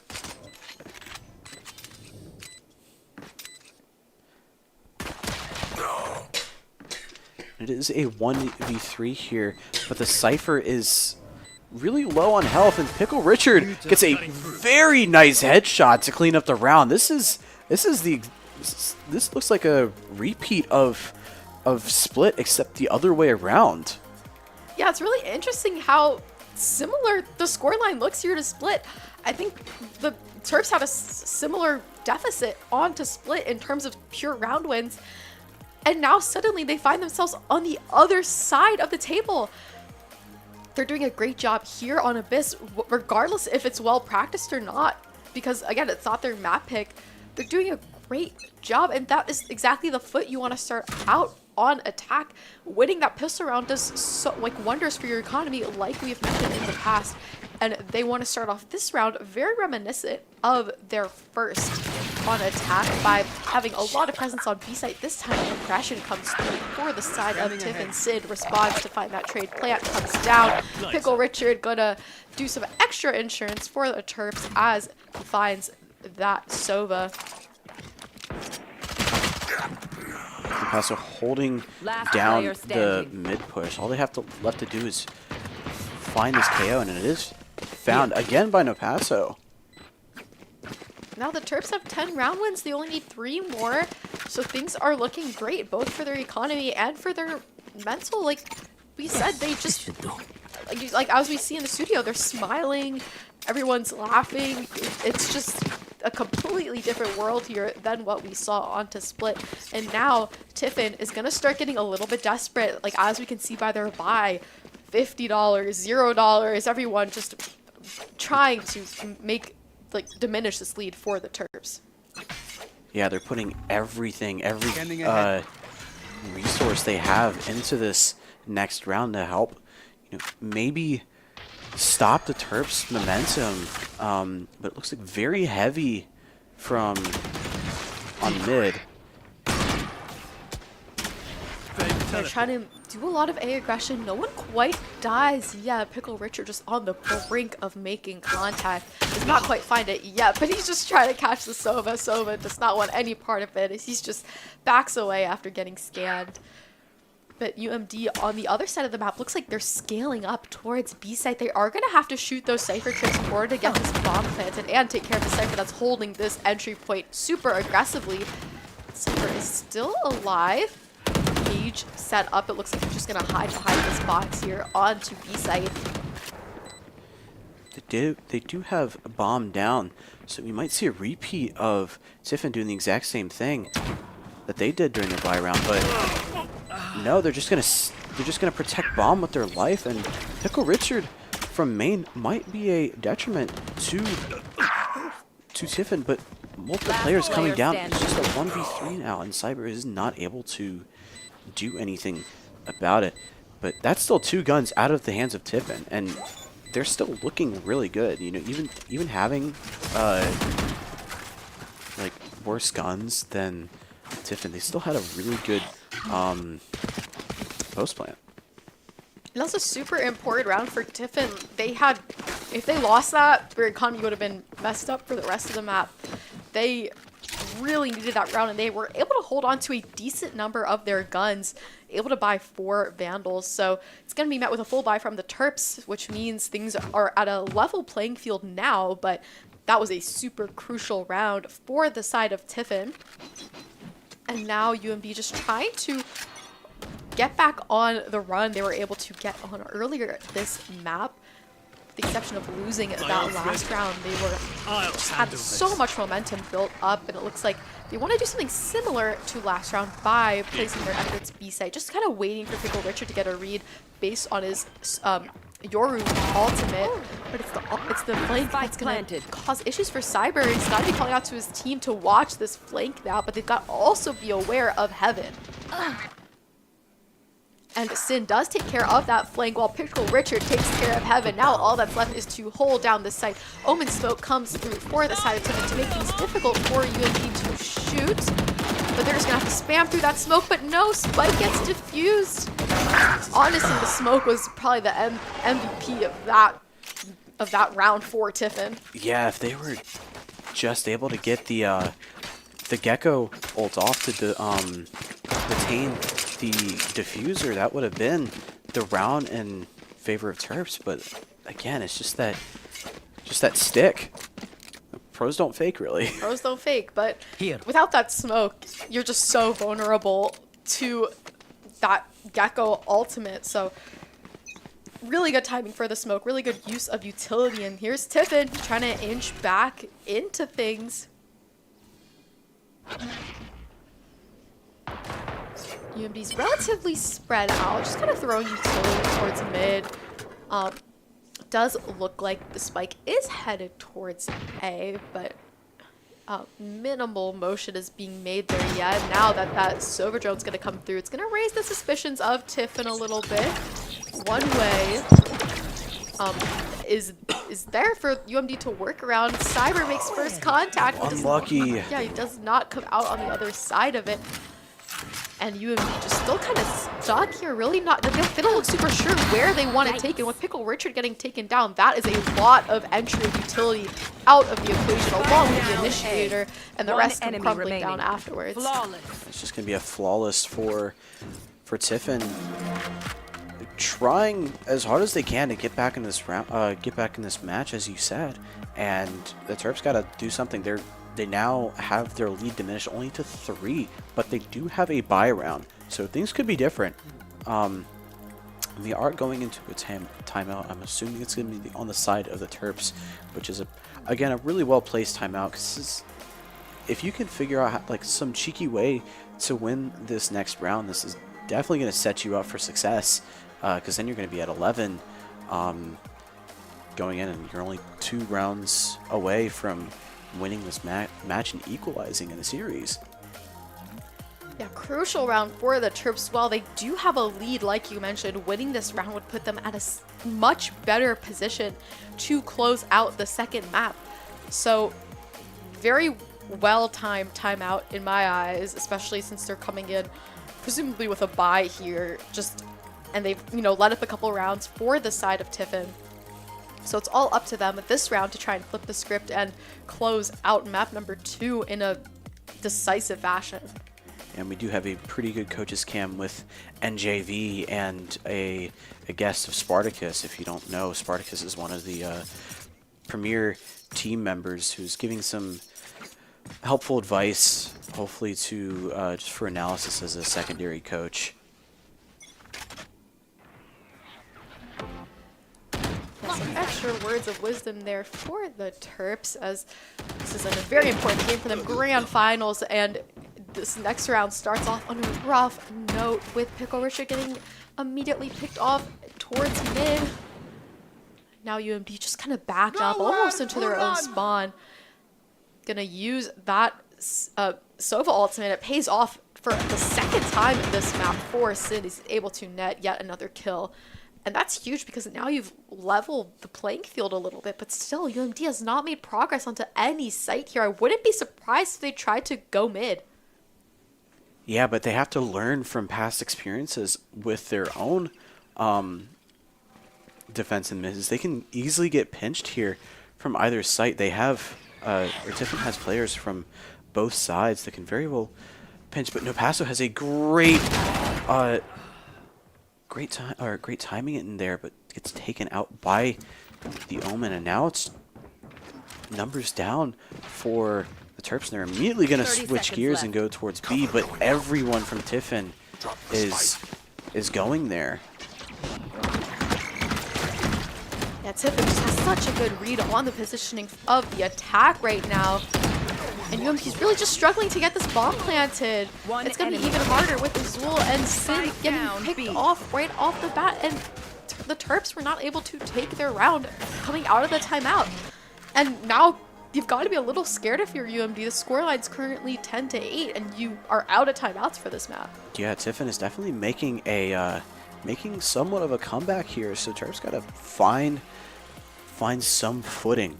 You don't want to see them having like a loss streak, because I mean they had a lot of momentum going into the second half, especially on or at the last half of defense, and they just need to find that that momentum somewhere and try to stop Tiffin any way possible. This time Terps being really quiet just outside of A. Knives invested for Tiffin from that Jet, like you said, who is just such an important player for Tiffin. And now all the utilities going to come crashing down at once as Pickle Richard gets picked and Cyber is soon to follow. But Azul is the one who's going to respond for the Terps. Those Knives just coming, creating so many problems for the Terps. And it's just a quick round. And it's over in a matter of seconds as Tiffin is just one round win away from tying things up 10-10, and the suspense continues to grow. Yeah, and this Jet, I don't think showed, maybe they showed op presence, I forget, but I think they got one kill with the op, right? Maybe? I don't think so. I think because they popped their Knives off the bat. Right.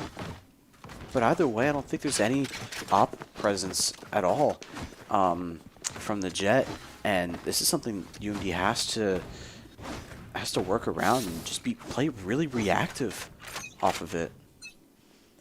Oof, and this could be dangerous because UMD's positioned to go mid here, but that's exactly where the op is sitting, and the Jet manages to escape getting scanned by their own smoke, but I think UMD just had a suspicion to not go mid there, so they're going to decide to go A. And now with that Cypher Cage, it's going to make things really easy for them to just trickle in through Heaven here. Sova also does come through for Tiffin. Doesn't do a lot of damage to the Terps, if any, at all. But Nopasso gets caught a little bit off guard in mid here. That's going to take a super important player out of the equation here. But Sid takes another important player out of the equation with that Jet, and trades just come back and forth. UMD finally on the brink of potentially stopping this run that Tiffin's had if they could just find this last remaining defender and just let that spike tick down. Definitely know where he is, and Azul does take matters into his own hands and cleans up the round. So now the Terps are sitting at 11-9. This is a really close match, but if they can pull away this match, that would be huge because this isn't their round pick. If they can go into the next matchup, which I believe is their round pick. Yeah. I forgot what map it's on, but no, it's I believe it's Haven, which is quite a classic we see here in the studio. But if they can win this map, they have so much confidence going into the third map tonight. And I really like the decision for the Terps to not go mid there. Nopasso might run into this operator. No, it doesn't sound off yet. So the Terps may or may not know that thing's in play and it's positioning quite yet, but they might not need to if they decide to just hit a clean site execute.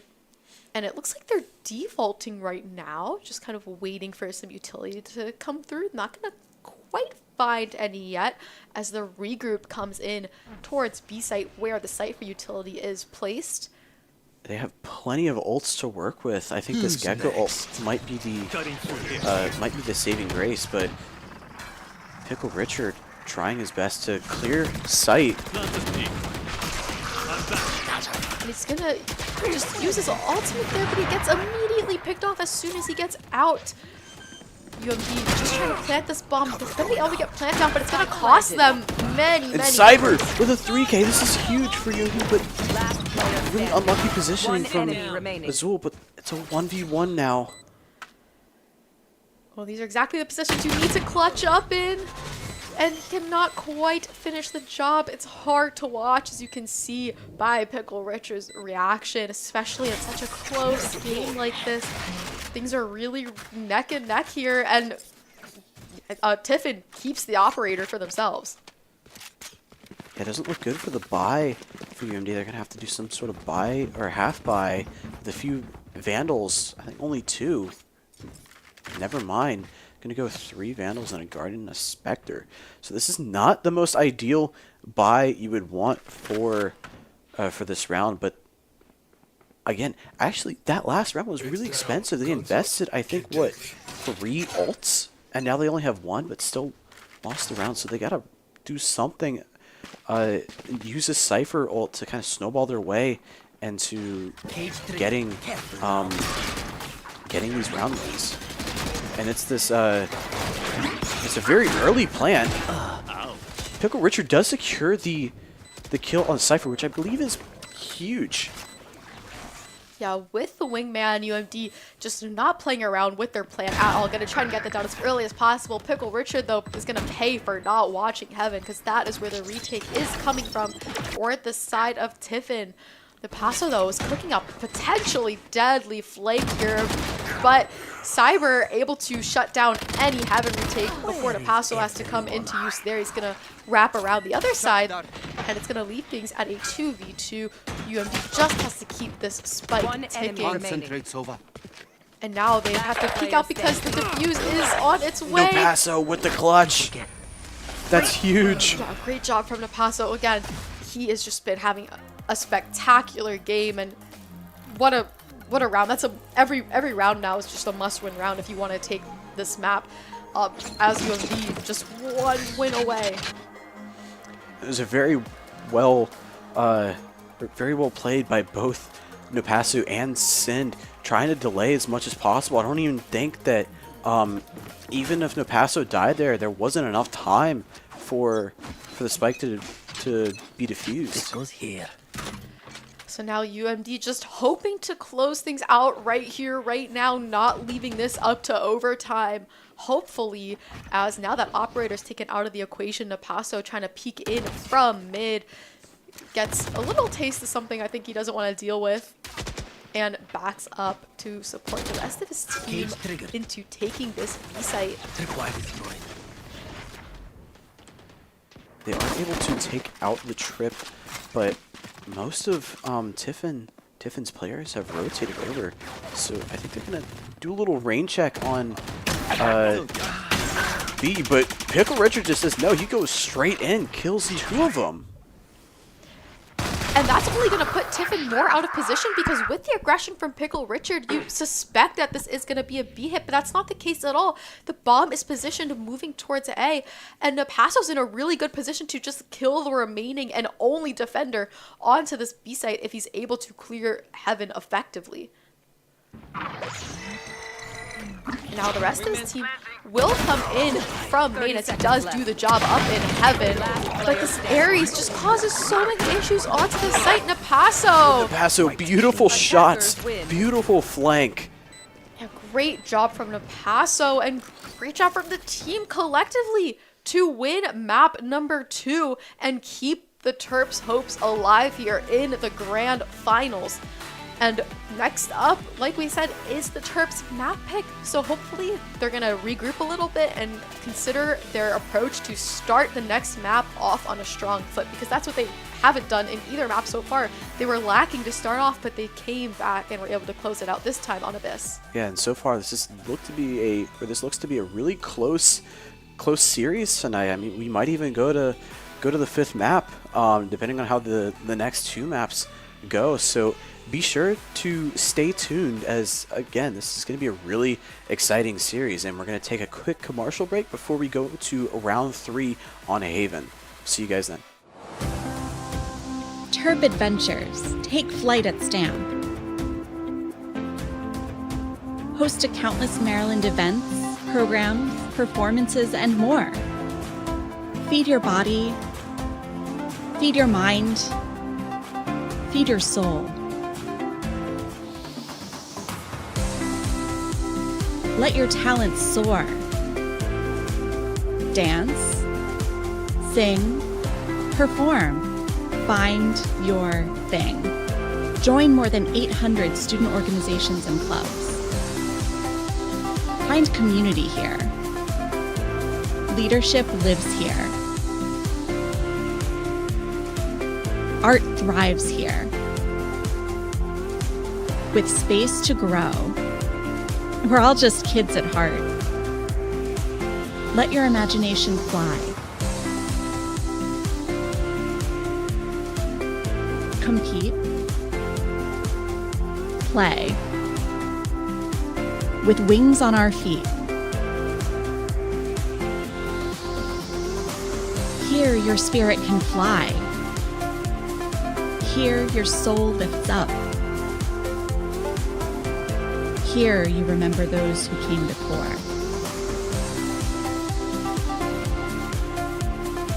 This is STAM. This is the center for campus life, where Terp adventures take flight. You belong here. Come fly with us.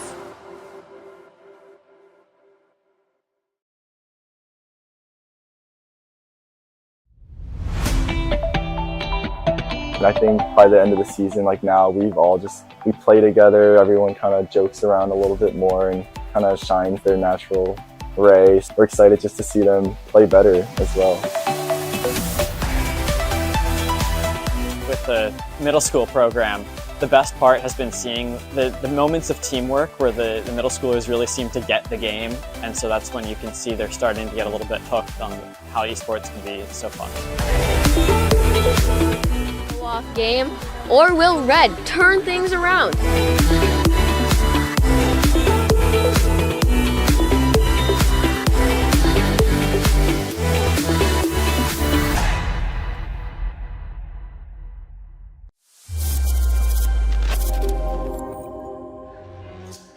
Your ad tech stack is simple, streamlined, and easy to manage, right? Yeah, right. If you're in ad tech, then you know you have a problem. Ad tech is messy, and your tech stack includes way too many tools to effectively manage. At Playwire, we're here to uncomplicate your ad tech stack. We've consolidated the entire publisher ad tech stack into a single platform and added in proprietary technology and advanced tools to generate you even higher CPMs. Get access to an ad tech stack that is simpler and smarter.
welcome back. We're about to head into our third map of the best of 5 series, and we are heading on to Haven. Yeah, I mean, this has been a pretty good comfort pick for most of the teams that we see in the studio. So it might be a little different just because this team has some different players, but most of them, like we said a little bit ago, are Academy, Premier, or have played for both teams or something. So there's a pretty good mixture, and this is a very interesting comp from Tiffin with an ISO and a Yoru. Yeah, that is really strange. They're deciding to kind of forego the typical double initiator pick we tend to see onto Haven, which is what UMD is running. UMD is playing with a Neon, which I'm really excited to see because they buffed Neon and she's super meta right now. So, but ISO and Yoru, not as much. Yeah, I feel like even having that one extra initiator, such as the Breach, helps a lot with just taking space, especially on defense too. I mean, Breach has a lot of defensive play, and I think that stacking a lot of your attack composition on an attack-sided map is a little interesting, but it's definitely going to be something to look at. But again, on the topic of Breach, I mean, being able to take a lot of that space on defense and attack, Breach is just so powerful on Haven. I feel like it's a crime not to go with him. Yeah, Breach is a great agent for this map. And so is Sova, because on Abyss, we saw UMDs, particularly Sind, use Sova in just such a useful manner in terms of utility. Every time Sind had his Sova ultimate available, he netted at least one kill with it. So hopefully he continues to have the same success here onto Haven as UMD starts off on the defense, and an aggressive defense at that, but it doesn't work out for them. Cypher takes out all 3 of the UMD players rushing through mid. Last player standing. It's not a great start for the Terps here. They tried to be super aggressive, but they just all fell to the same player there because they swung kind of one by one, but in a really quick fashion. So the Terps going to lose their first round here on map number 3. Yeah, I think it was a little unlucky too because the Cypher just started spamming and the bullets just hit exactly where they needed to. But that's a kill you need to get. Like, you cannot be losing 3 players to one person, especially when you have so much, you have like really oppressive agents such as that Neon to be able to throw crosshairs off. So it might have just been a little bit of a misplay from UMD, but also just really unlucky too, just getting all 3 of them. Now it's a bit of a slower start for the side of the Terps. I think they realized that aggression did not work out for them. They're going to go to the opposite side of the aggression spectrum here, just being super, super passive, waiting for a swing to come through. They did peek out of garage and just catch a glimpse of the attack positioning there, but it actually is going to be an A hit because UMD have not placed anybody onto this A site directly. Instead, they're relying on Sin's util to muster up a retake in from heaven there. And some damage is able to be done from the Sova dart, and it's just Napasso and Pickle Richard trying to get this Cypher. Yeah, a little bring around the rosy here in B. Pickle Richard still has not found that kill and is never going to find it because the Cypher found 3 for that round, and already. Yeah, again, it's just like you have 3 players that are, or technically 2 because I don't know if Sind was really aware of the Cypher, but even still, it's just the Cypher. You have got to kill this Cypher. He's just doing so much damage to UMD and really just playing them. Yeah, Cypher at 6 kills already. Just like a crazy number right off the bat because, like you said, it seems like UMD just seems to be running into the Cypher right now. Will they be able to crack the code into how to swing this Cypher effectively in order to just make those fights way more favorable for than they are right now for them? And Sid looking in from a long, got a spot of some utility, which kind of implicates that there might be mid presence, which in fact is the case. And that means that the Terps are going to just hold their ground where they are right now and peek out into Garage where Napaso gets traded.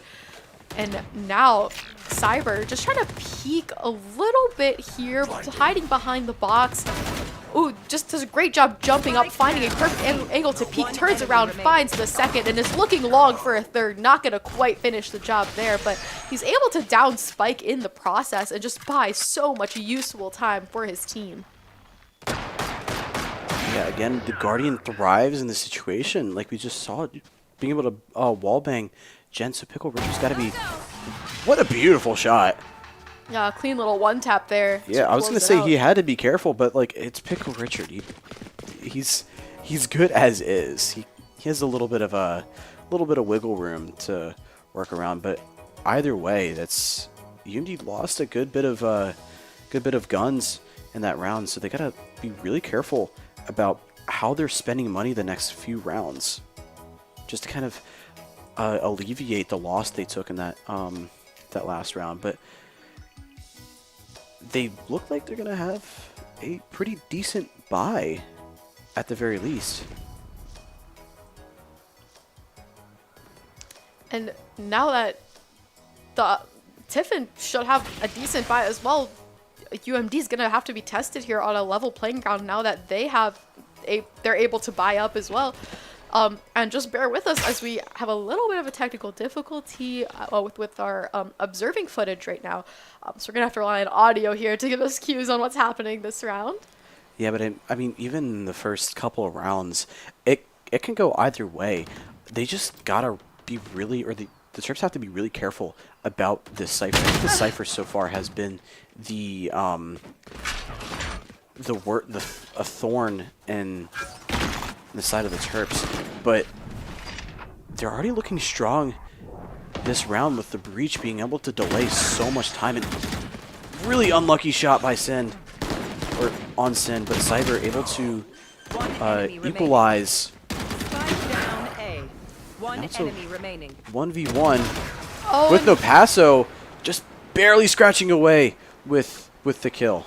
Yeah, Napaso, honestly, just good timing there. A little bit of luck that he caught the Omen right as they were TPing, but regardless, finally is able to put the Terps on the board here. And that was an important round to get the Terps on the board, but they've lost so many guns in the process, they're going to have to expend a lot of their money to buy up again. They do have a little bit of breathing room since the, or since Tiffin has a save, or is going on a save. But I mean, consistently, we see Napaso winning these clutching up in these rounds. This time it's a very slow B execute. Pickle Richard is all over it though. He's taking a lot of damage and gets shot with a stinger right off the bat. But Azul is there to continue pulling down this B site, and it's just a bloodbath here onto B with the Terps somehow coming out on the other side of it due to their fast rotate. Yeah, again, they did lose a lot of guns like they did in the last round, so the buy is going to be a little interesting, but because they've won 2 rounds in a row, they're going to have a little bit of money to work with in the bank. Yeah, they are going to be able to have somewhat of a full buy here. I'd say probably the same buy as Tiffin, but even like Napaso starting to build up his bank, as well as a few other of the Terps, and it's looking good so far on defense because, mind you, Tiffin is a very attack-sided team, and if they're not really doing that well on attack, it's not going to look good on defense for them either because of the 2 duelists.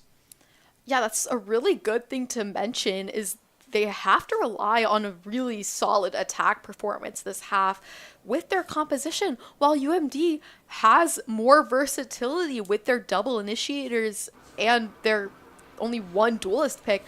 So, if anything, UMD has got to be just trying to make Tiffin lose as many rounds as possible in this half, no matter if they come out on top or not. But meanwhile, Tiffin has just waltzed their way onto A site. They're going to be able to get bombed down with no problem as UMD's not in position to defend A. And we are about to see a 5v5 retake with a potential flank here from Sid. No, he's going to TP, or Cyber is going to TP to meet up with the rest of his team. Sin going to use that Sova ultimate like we talked about, which he's so good with, able to net a kill. And Azul comes out on the other side successful from that ISO ultimate. And these are all great things that are happening for UMD, but can they finish the job? Yes, as they're able to just sneak their way onto site and get that defuse.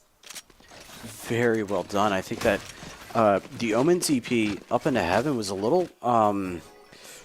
it didn't really play out that well because I think the Omen was thought the spike was in a different smoke, but UMD just being able to hold their own and defuse there and stick it, very well played for a retake. And especially just 2 instances went right for them right off the bat, with Sin finding a pick with a Sova ultimate and Azul coming out alive from the ISO ultimate. So with those 2 things, I think it made the retake much easier for them. And this time they're hoping to find themselves not in a retake scenario, as they have really good eyes on mid. And a flank is also cooking up. Napaso gets things started with a pick. Sin trying to make this flank work out, and he does so, but he is not out of the clear yet. Napaso continuing to just hold down this C site, and now Tiffin just backed up into their own spawn here, and there's a lot of aggression, but what a shot from that Sova, just able to reposition themselves and get their crosshair in the right place, able to equalize things for Tiffin at a 2v2. Tiffin does have control of the spike, but they are not grouped together at all. They're actually about to get pinched here. And a pinch is exactly what is going to do it for UMD, as Tiffin just keeping things pretty even at 4-3. Yeah, this still looks like anyone's game right now. Again, this is the Terps pick, but it looks really even. I mean, it has looked really even for the first couple of rounds. The last couple of matches too, until like the second half of the first half. Again, that was a really good shot there by the Sova. I'm surprised we don't really see much aggression or any kind of yeah, again, just any aggression from this Neon and Sova breach combo. I feel like, you know, a lot of times when we're in studio, we see this aggression, especially from the Premier team, and it just creates so much chaos for the attacking team, especially on defense. So Sin gets taken out with a really wild shot from the Yoru, and Terps are just falling like flies.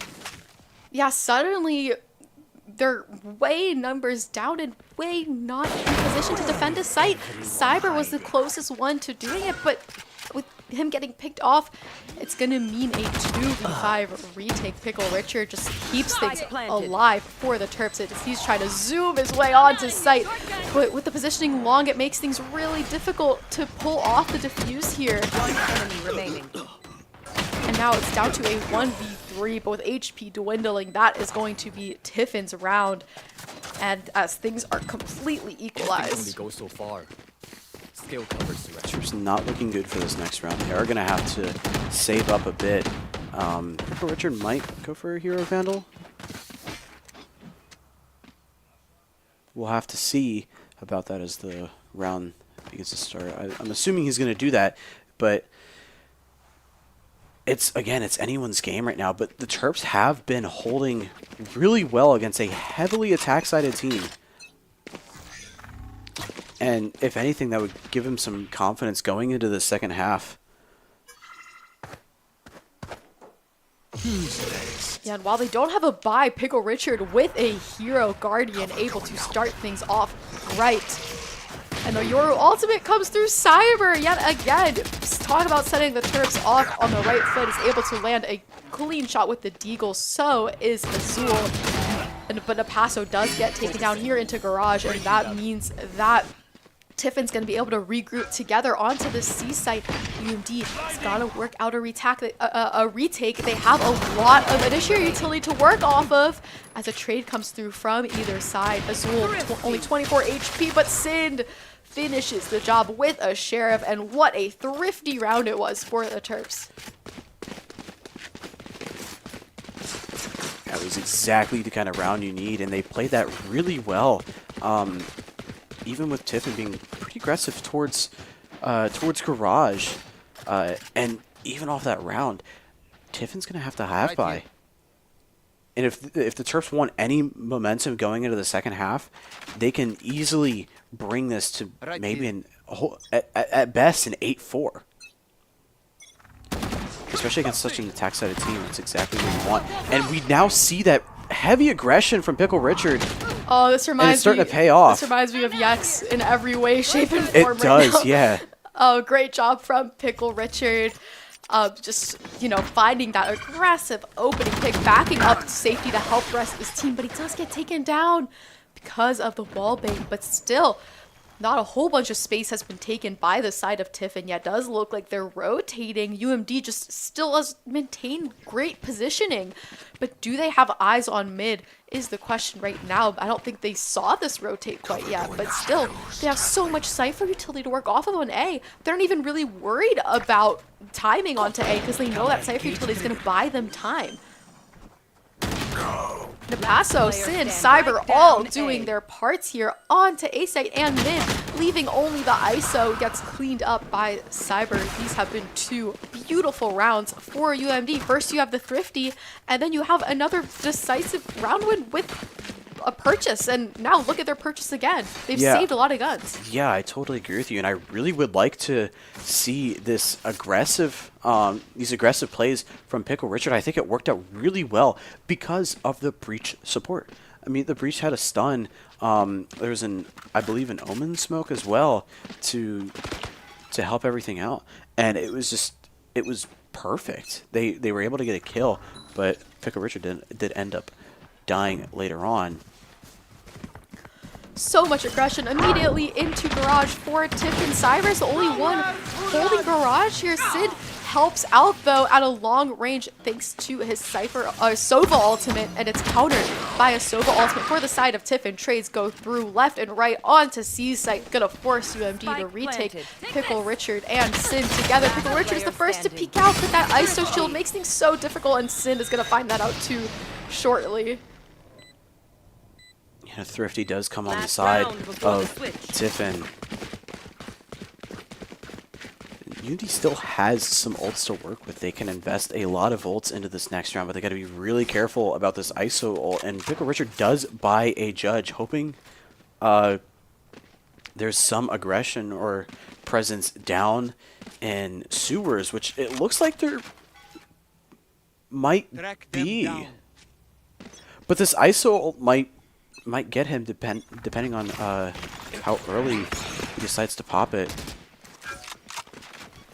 It's an important round for the Terps if they want to head into the attack with any cushioning here. And Azul, knowing that's going to use his ultimate to try and help out Pickle Richard, but he gets swept into the ISO ultimate. And now his teammates have to try and defend his body, but no, he's going to die within the ISO ultimate. And that leaves things at a 3v3. And meanwhile, just the Tiffin has regrouped together, taken a breather, but are still looking towards this A site. You know, with the ISO having his shield and full health, especially after that engagement, is crazy.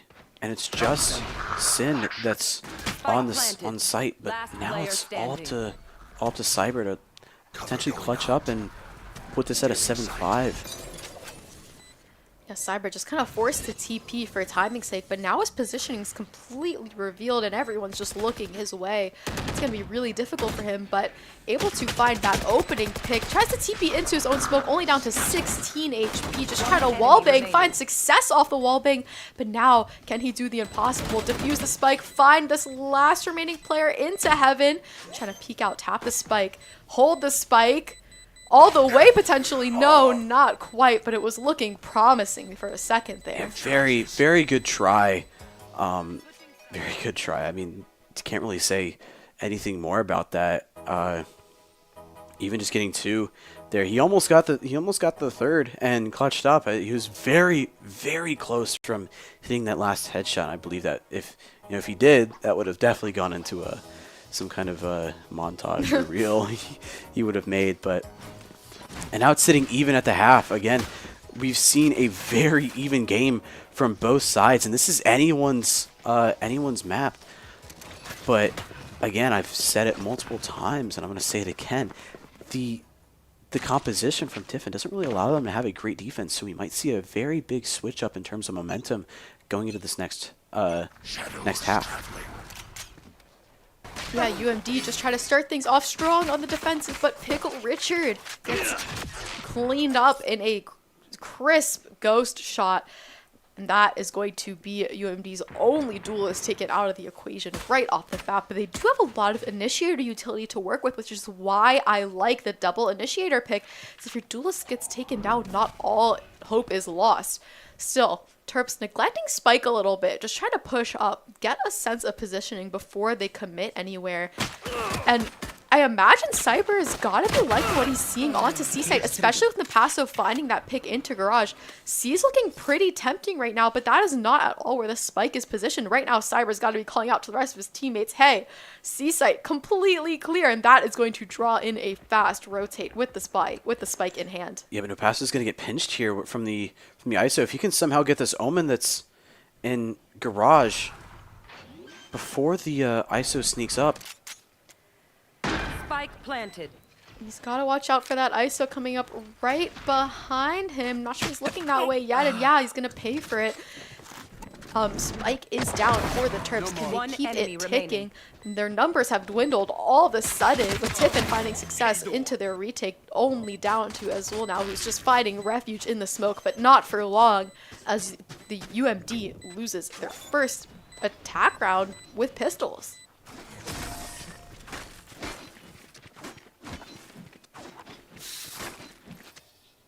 Yeah, I think it was a pretty good idea to go C. I don't think the execution was there, but they did end up losing a lot of bodies for I need a gun.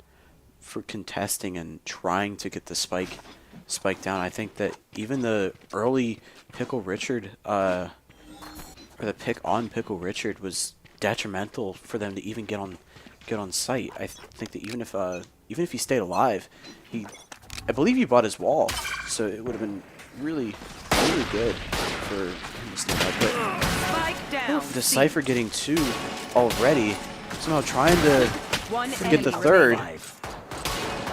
Oh, that would have been really hard for Pickle Richard there, full blind, everyone just staring at you, and now it's just Sind is left hiding in the smoke.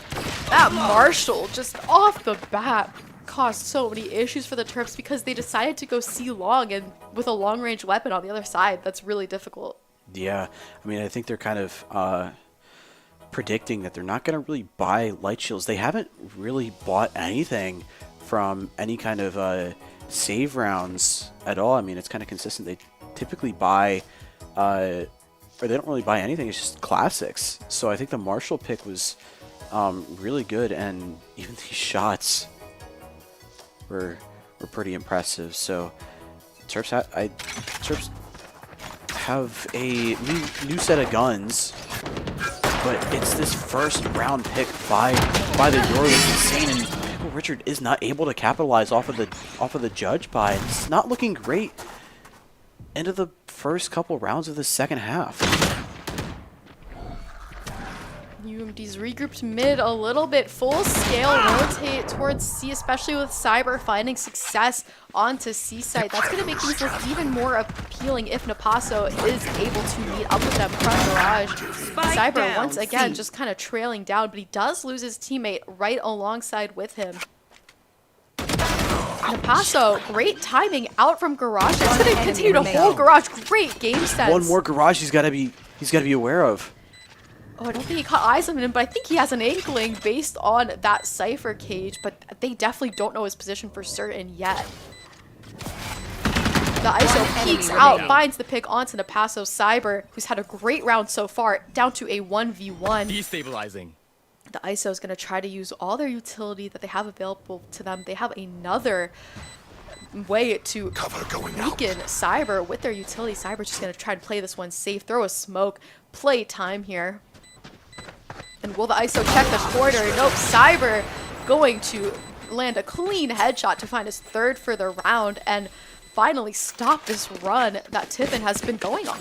Yeah, beautiful shot by Cyber. I think it was, I think the giving, or the fact that the ISO made some noise after he like faked the defuse just let Cypher know that, hey, I don't have to peek out at all.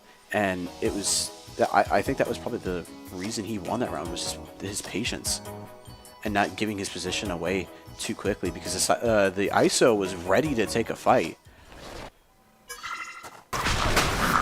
And it's a fast C execute for the Terps with Pickle Richard just blazing in with his Neon utility. But it's Azul who's going to find that first pick. Spike planted. Right there. And now UMD has just found their way comfortably onto the C site. Going to force a retake here for the side of Tiffin. Tiffin's going to invest their Yoru ultimate to try and find some information onto site. And Sid does get traded. Pickle Richard, though, finds a pick as well. It's going to leave things at a 2v1 with bomb planted. Pickle Richard just kind of teasing, but gets picked off. And now Napaso just has to play time here, peek out, just paranoid the heck out of the Sova as his only hope. And no, he doesn't quite get that pick, and I think the Sova, has enough time to defuse because he halved it.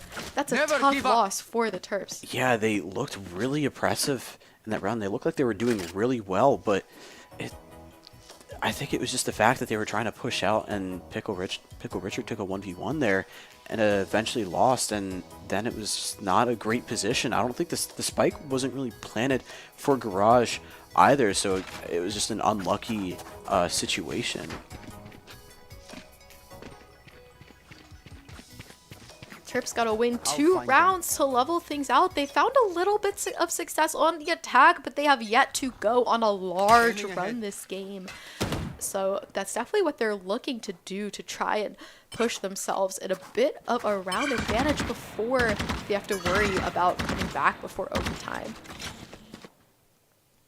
They're going to start off this round really passively here, peeking down mid, just trying to find a swing, and a lot of them only have classics to work with here, so it's pretty hard to be aggressive with such little in hand. But hey, Pickle Richard gonna invest that Neon ultimate to try and get things started for the Terps onto A side, and there's no one really holding sight for Tiffin, so Pickle Richard not gonna quite spot anybody quickly.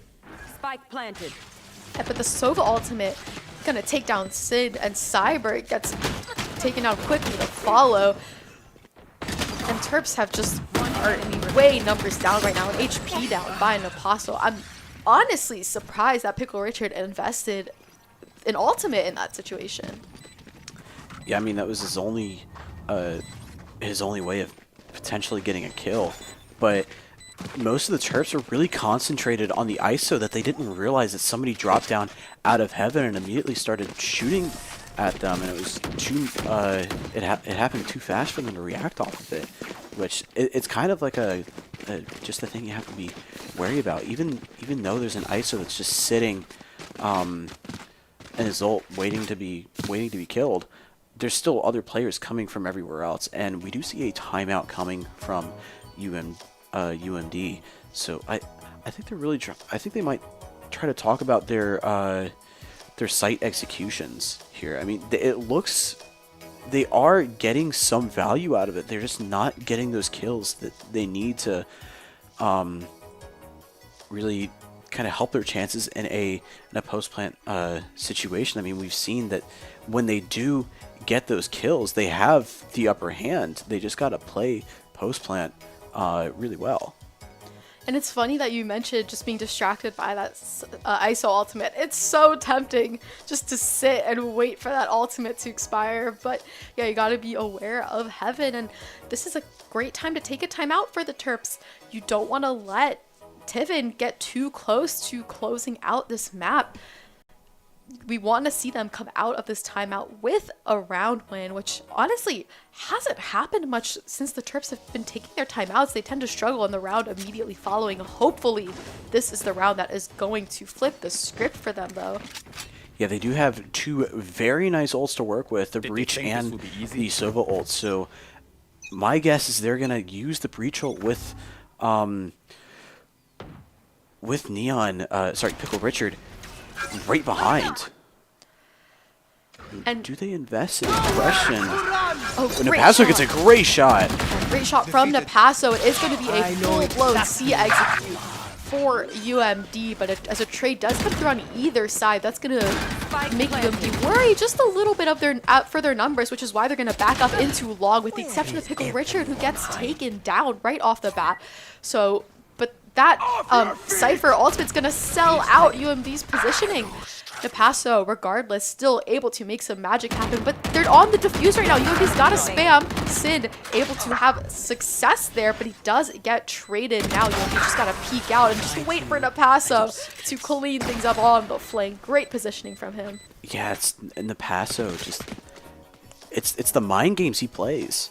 Like he's shooting from Garage, killed one, wrapped around to CT and killed two. I think the Garage play was really good because he waited for the Breach ult and then immediately peeked off and picked one off. That was perfect timing, and that's what we want to see. But the problem is UMD is now down. They're still down 2, and they used a lot of ults that round. Yeah, but at least they were able to win a round off of the timeout. Hopefully going to set them up for a run as Pickle Richard looks down sight, not able to quite find a shot with that Guardian, but UMD just still sitting right outside of A. Not for long, though, as now they're trying to look towards mid. And yeah, again, C is left up for grabs, but Napasso just is on the other end of a really clean shot from Tiffin.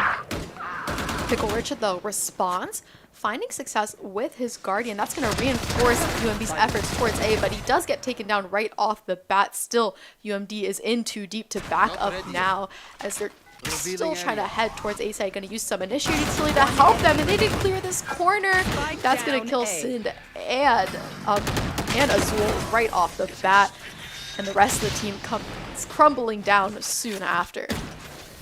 Yeah, they're really going to start using Pickle Richard's just duelist ability to start trading. I think the last couple times he's pushed somewhere, he hasn't really been in a spot to be traded, especially that engagement in sewers. He has so much mobility, but he's just got to play it really smart so that he can get traded. I feel like if they were able to trade that Sova, that round would have been a completely different story. But even still, they're 3 rounds down on their map pick. But we've seen consistently that each team has won on the other team's map pick, and lots of picks coming out. And again, Pickle Richard's got to play this really safely. He pushes up really far, isn't able to get traded. But the ISO takes out 2, both Pickle Richard and Azul. There is a flying, and Sin is not ready for it. It's just like, again, it's just a lot of chaotic rounds. And there just doesn't look like there's much teamwork, especially in that round. Yeah, things have looked a little haphazard for UMD in the last couple of rounds, which is unfortunate because Tiffin has been able to come back, and now we are at map point. Yet again, there is an operator in play for the side of Tiffin, and it's weird that Tiffin able to find a lot of success here on the defense, which is not what we expected given their comp. And that operator already causing issues for UMD, double issues as it takes down 2 players right off the bat, one of which is Pickle Richard, which makes things really difficult for UMD to entry. Napasso's got to really put in some work here. They have to be aware about this push outside of Garage. It's just Napasso now. Napasso's sucked into this ISO ultimate and is able to come out on the other side, but is someone waiting for him on the other end? Yes, and that is going to do it for map number 3. And now the Terps, the school line is looking like 1-2, and the next map is a must-win map for the Terps if they want to have any chance at keeping this series alive and winning the grand finals. Yes, so the next map is going to be Ascent, and again, it's another good comfort pick that we've seen in the studio. I don't believe it's the Terps map pick. I believe it's Tiffin's map pick. But either way, I mean, I like Haven. I feel like a lot of the teams are a lot more comfortable on Ascent. But even still, we'll just have to see what comes of it in the next round, as this technically is series point for regionals. And again, this has already been a very close series tonight, so the Terps is gonna have to regroup and reset for the next match. They did that going into Abyss and were able to take a relatively decisive victory on Abyss, but they just got to do that same, or have that same mental going in onto Ascent to equalize this series.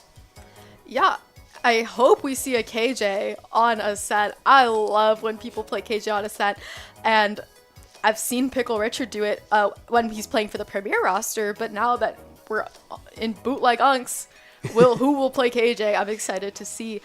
So we'll catch you guys right after the commercial break for map number 4.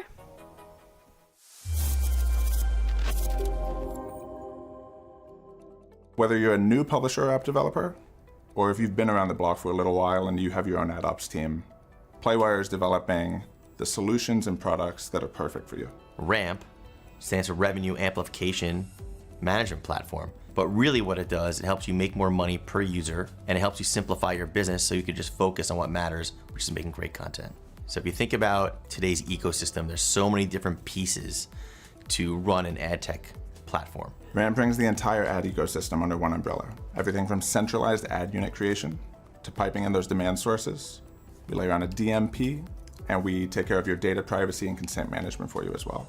We tie all of that together with robust analytics. Playwire really offers our publishers 2 different models at this point. We've got the full service model where we come in and we cover everything. And there's now our new self-service model where you can come in and you can say, I just want Playwire to take care of some of these things for me. Another thing that we've had a lot of partners do with us in the past is say, hey, maybe I have a few of my own direct campaigns that I want to run. Or I've even got an ad ops team. I don't know whether Playwire is right for me because those people are doing a good job. We don't want to displace them in favor of Playwire.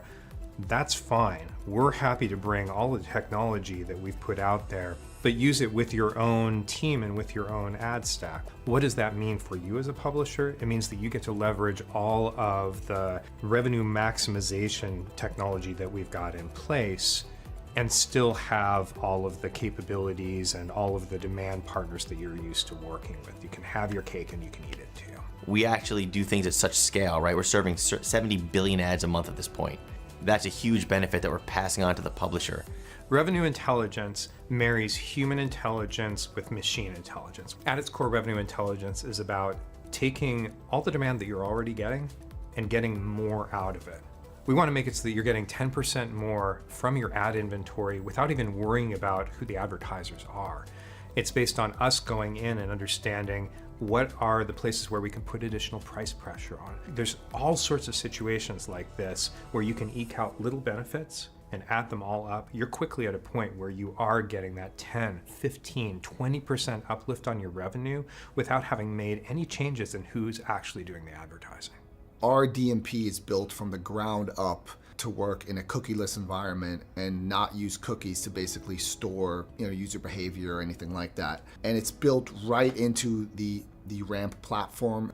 We can tell advertisers information about user interests, but also user behavior, do it on a massive scale, do it in that real-time way that we also do with our revenue intelligence capabilities, and also do it in a way where we can leverage the size of our network.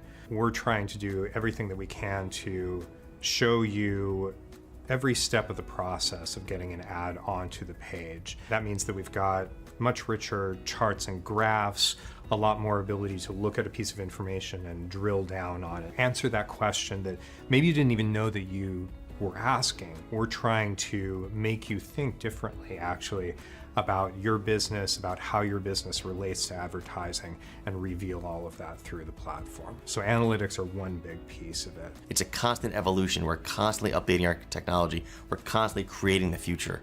It's a real challenge for publishers these days to navigate advertising technology. It seems like every 6 months there's some new challenge.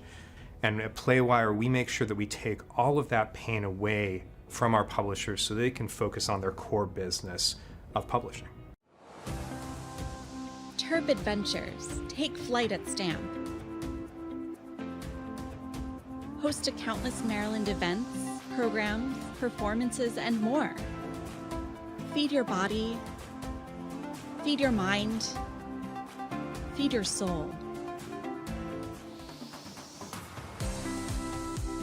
Let your talents soar. Dance, sing, perform, find your thing. Join more than 800 student organizations and clubs. Find community here. Leadership lives here.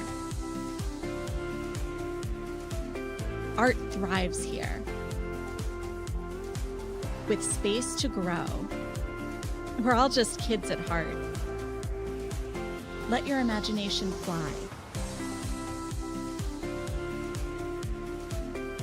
Compete.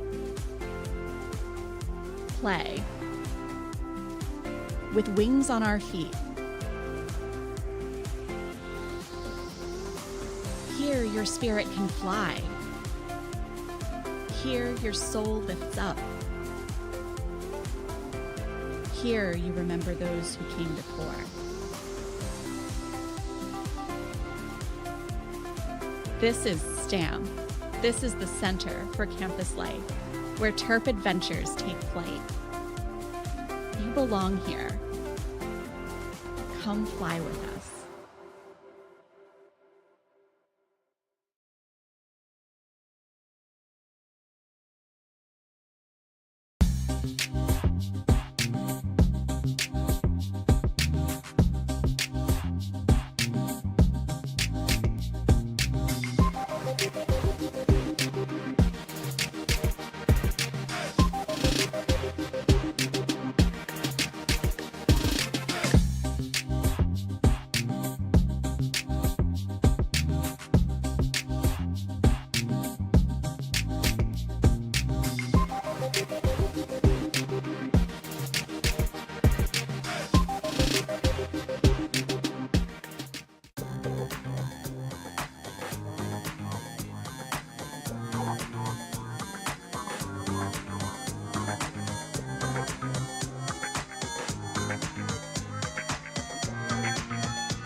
Welcome back, guys, and we are heading into a round 4 for tonight's series. And so far, it's been very, very close, and we're kind of on the edge of our seats here in the studio. And so for the fourth map, we are going to be going on to Ascent.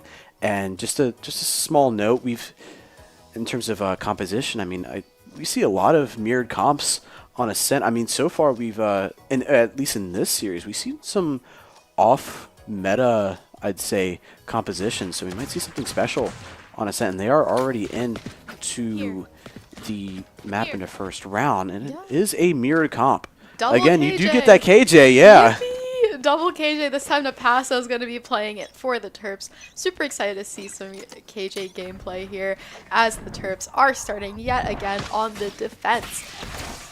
A lot of aggression off the bat from Tiffin right outside of B main. It's going to back Sind up all the way into Boathouse, and he has the help of Napasso, but they have not been cleared yet. But that comes to a close as they both get taken down. They're sitting in Boathouse.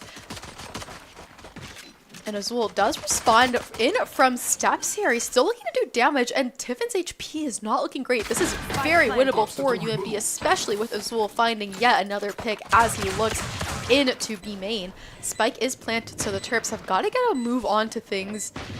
And they've got to be the first to peek here because Tiffin is just sitting, waiting, holding those entry points. And Azul's having a great game as he finds almost an ace on the brink of an ace And here. he does get an ace! A great way to start off the Terps here onto map number 4. Smiles across the board already. That's exactly what you want to see if you're a Terps fan. Get out of my kill zone. You know, I totally agree. And I mean, having that ace definitely sends a message to Tiffin. Be like, hey, you know, we're showing up for this game. This is not going to be easy at all. And now look at their buy. They want a full buy. There's no room for error in this map at all for the Terps. So it's a good thing they are full buying here, sending in, you know, making things go in favor as much as they can for themselves here. On the defense, it does look like Tiffin this time more favoring A.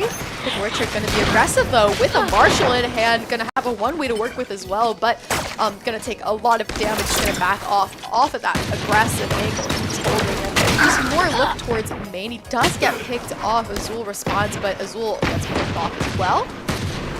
And now Cyber's got to be aware of this Jet who's worked their way up close, but Cyber found two amazing picks right back to back in a collat. And that is going to leave UMD numbers up, but they do not have spike control, and they've got to be aware of this Jet's positioning here into tree.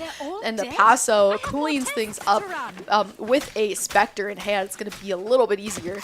Yeah, that was a very lucky spot from the drone. I think the Jet was just trying to bank off of the fact that he wasn't going to get spotted. But now Tiffin is going to go into a full buy with all Vandals and, you know, one regen shield. The Terps not having the best of weapons, but they still can make do with what they have.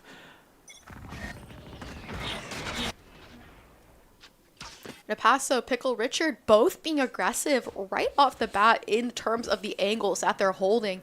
They're just still waiting for Tiffin to start to take some space. Looks like this time Tiffin's placed most of their bets towards mid, with UMD just not super eager to watch mid at all. Instead, placing most of their efforts onto watching sites, particularly A, which is more heavily stacked, and that that was very lucky. Yeah, and A seems to be the right read so far, as UMB's going to get the hint as UMD starts, as Tiffin starts making their way onto site. Tiffin, though, not liking what they're seeing on the defensive side of things, going to rotate presumably towards mid, which is not being defended at all by UMD.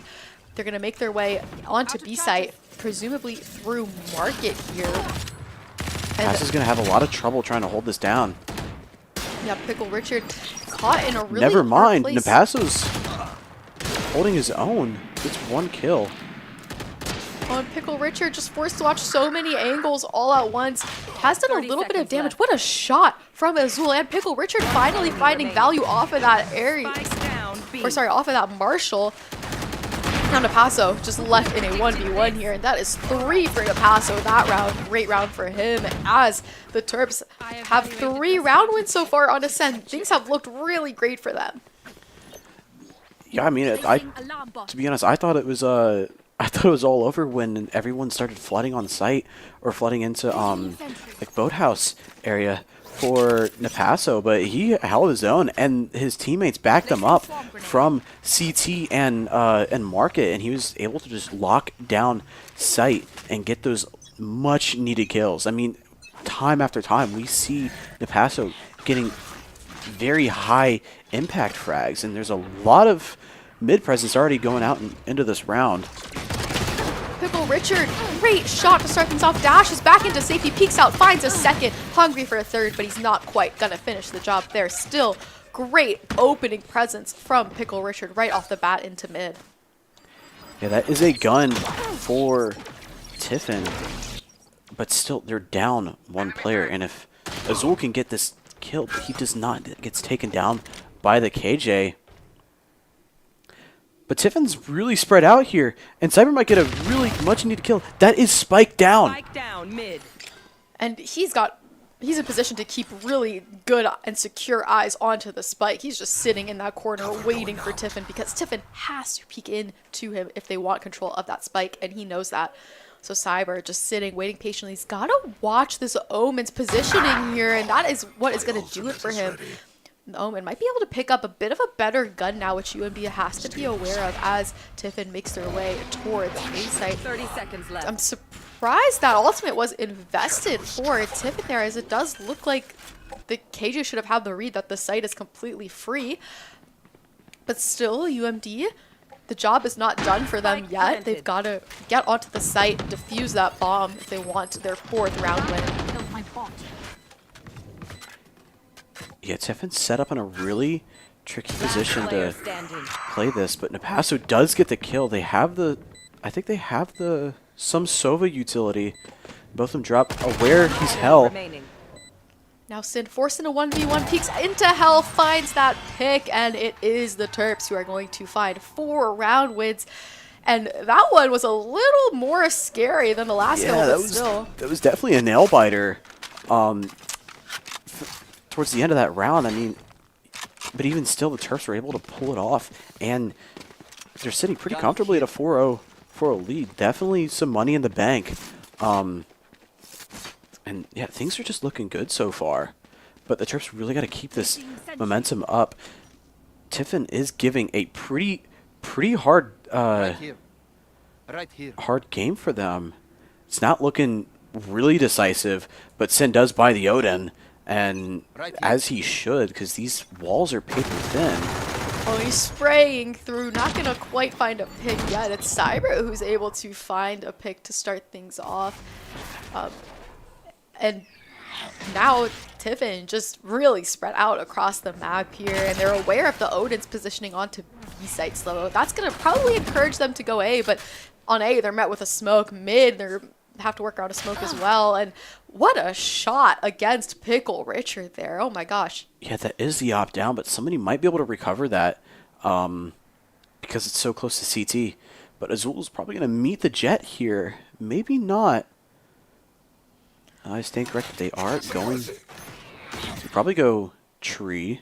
Yeah, and I think Azul knows that because his knife got shot instantly. He's going to back up a little bit, maybe play a flash to pop out of tree there. That's exactly what he's able to do. He does end up getting traded.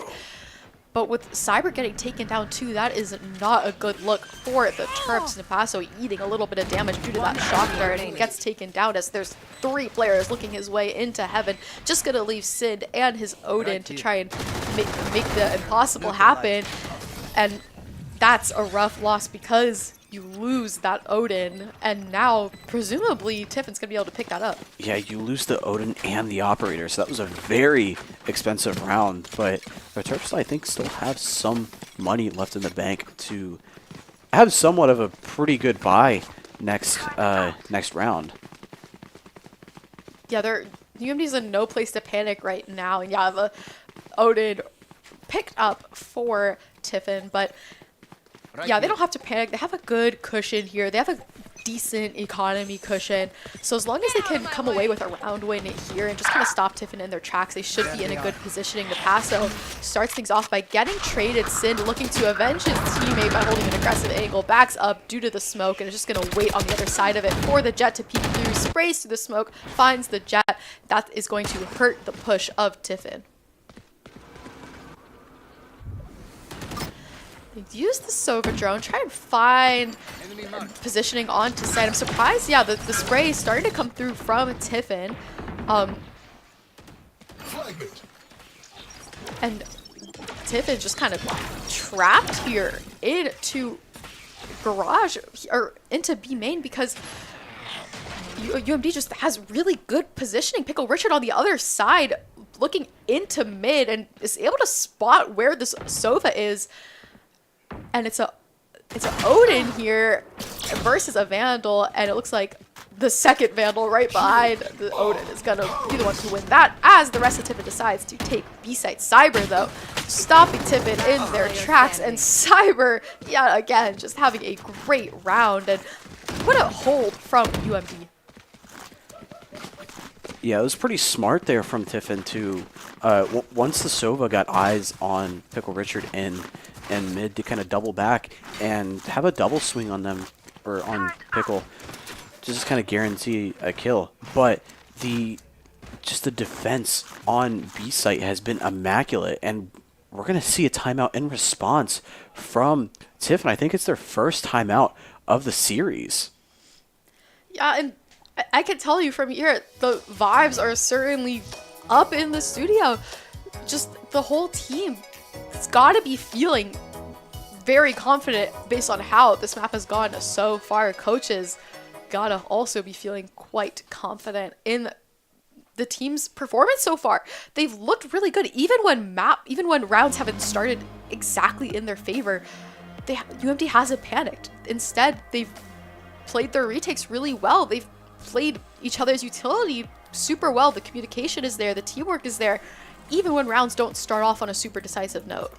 Yeah, and I think that also goes off the fact that the IGL, I don't exactly know who the IGL is, but that's the IGL's job to help retain a good mental within the team. And so far, we're seeing a pretty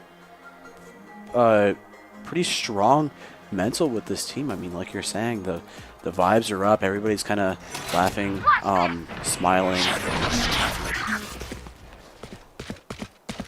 We're gonna go into the 7th round. The Terps still up by 4 rounds, and it's mid has so much presence by Tiffin. And it might just be a brawl up into tree here, knowing that Azul's going to throw down a molly, try and slow things down for the side of Tiffin, just going to back away to safety right behind the smoke.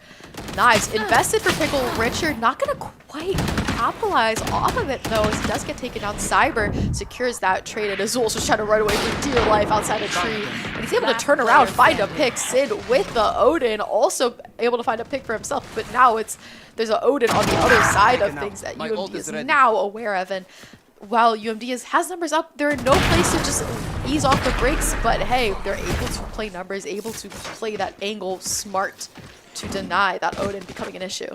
Yeah, that was a really tight spot there because of KO is so low. Any shot from the Odin, even whether it was a wall bang or something, Azul would have died. And we might see the op come out from Pickle Richard. I saw it. Maybe not.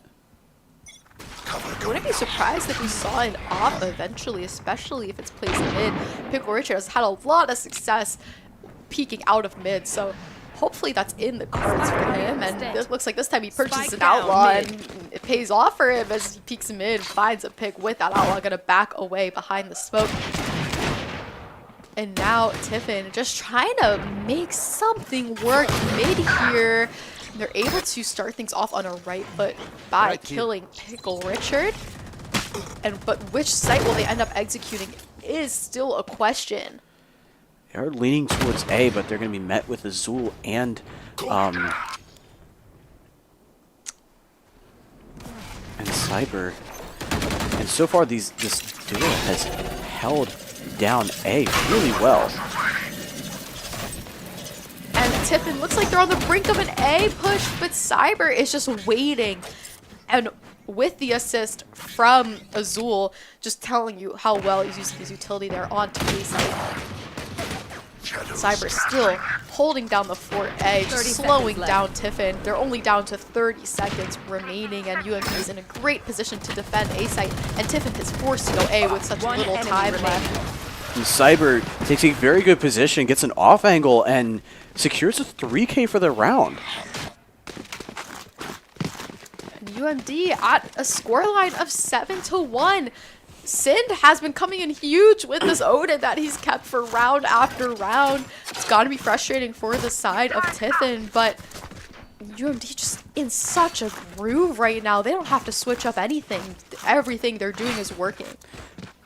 Yeah, and ults are starting to become online in these next couple rounds. That both sides have the same ults with the Sova, KJ, and Omen. So I wonder if we're going to see some ult trading here. I'm assuming that the KJs might trade ults, or even the Sova and KJ, just to negate the KJ ult. Napasso with a pretty early kill on the KJ. That's huge, and Pickle Richard just misses out on a kill. Just by a little bit, but might re-peek. Does get a very nice op shot. Great job from Pickle Richard. Smokes himself back to hide behind a little bit to regroup, get a new op angle in the works. As Azul, like we see round after round, just gonna hold tree, but will we expect the TP across tree, and Pickle Richard finding more value off that operator as Cyber peeks out. And it's a bloodbath. Yeah, great flick from Cyber. Yet again, round after round, smiles across the board from the Terps. And this is exactly what they needed in order to send the series hopefully to 5.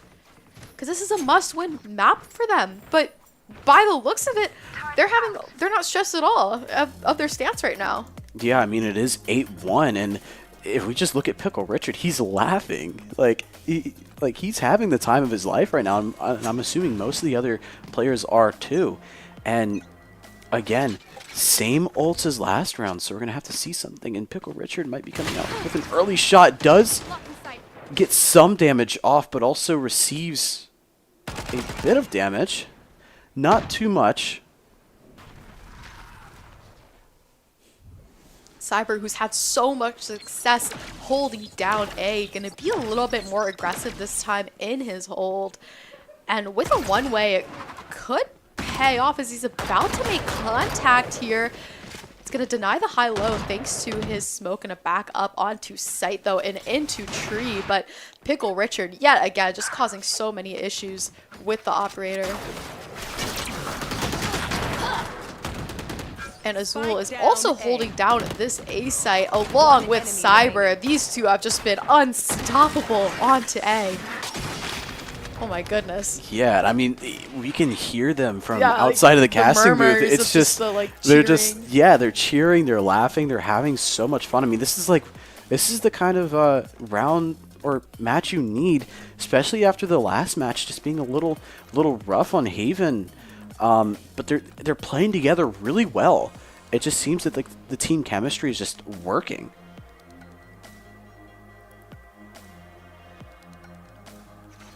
And this is the last round the Terps have to work on the defense. And again, Operator in store, Odin in store, the whole 9 yards for the Terps. As Tiffin just tries something new. They're trying to be more aggressive into mid here. Sind going to hide behind this wall and just so much damage from the Odin. Yeah, great job from Sind taking one out of the equation off the bat. Azul doubles back to help out Napasso. Everything just working out beautifully for the Terps. Flawless against flawless against flawless. It's crazy. It's phenomenal. This the last round of the half, and the Terps are up 10-1. Like this is gonna look like a very decisive victory for the Terps. They just have to get through this last round and the few rounds on attack.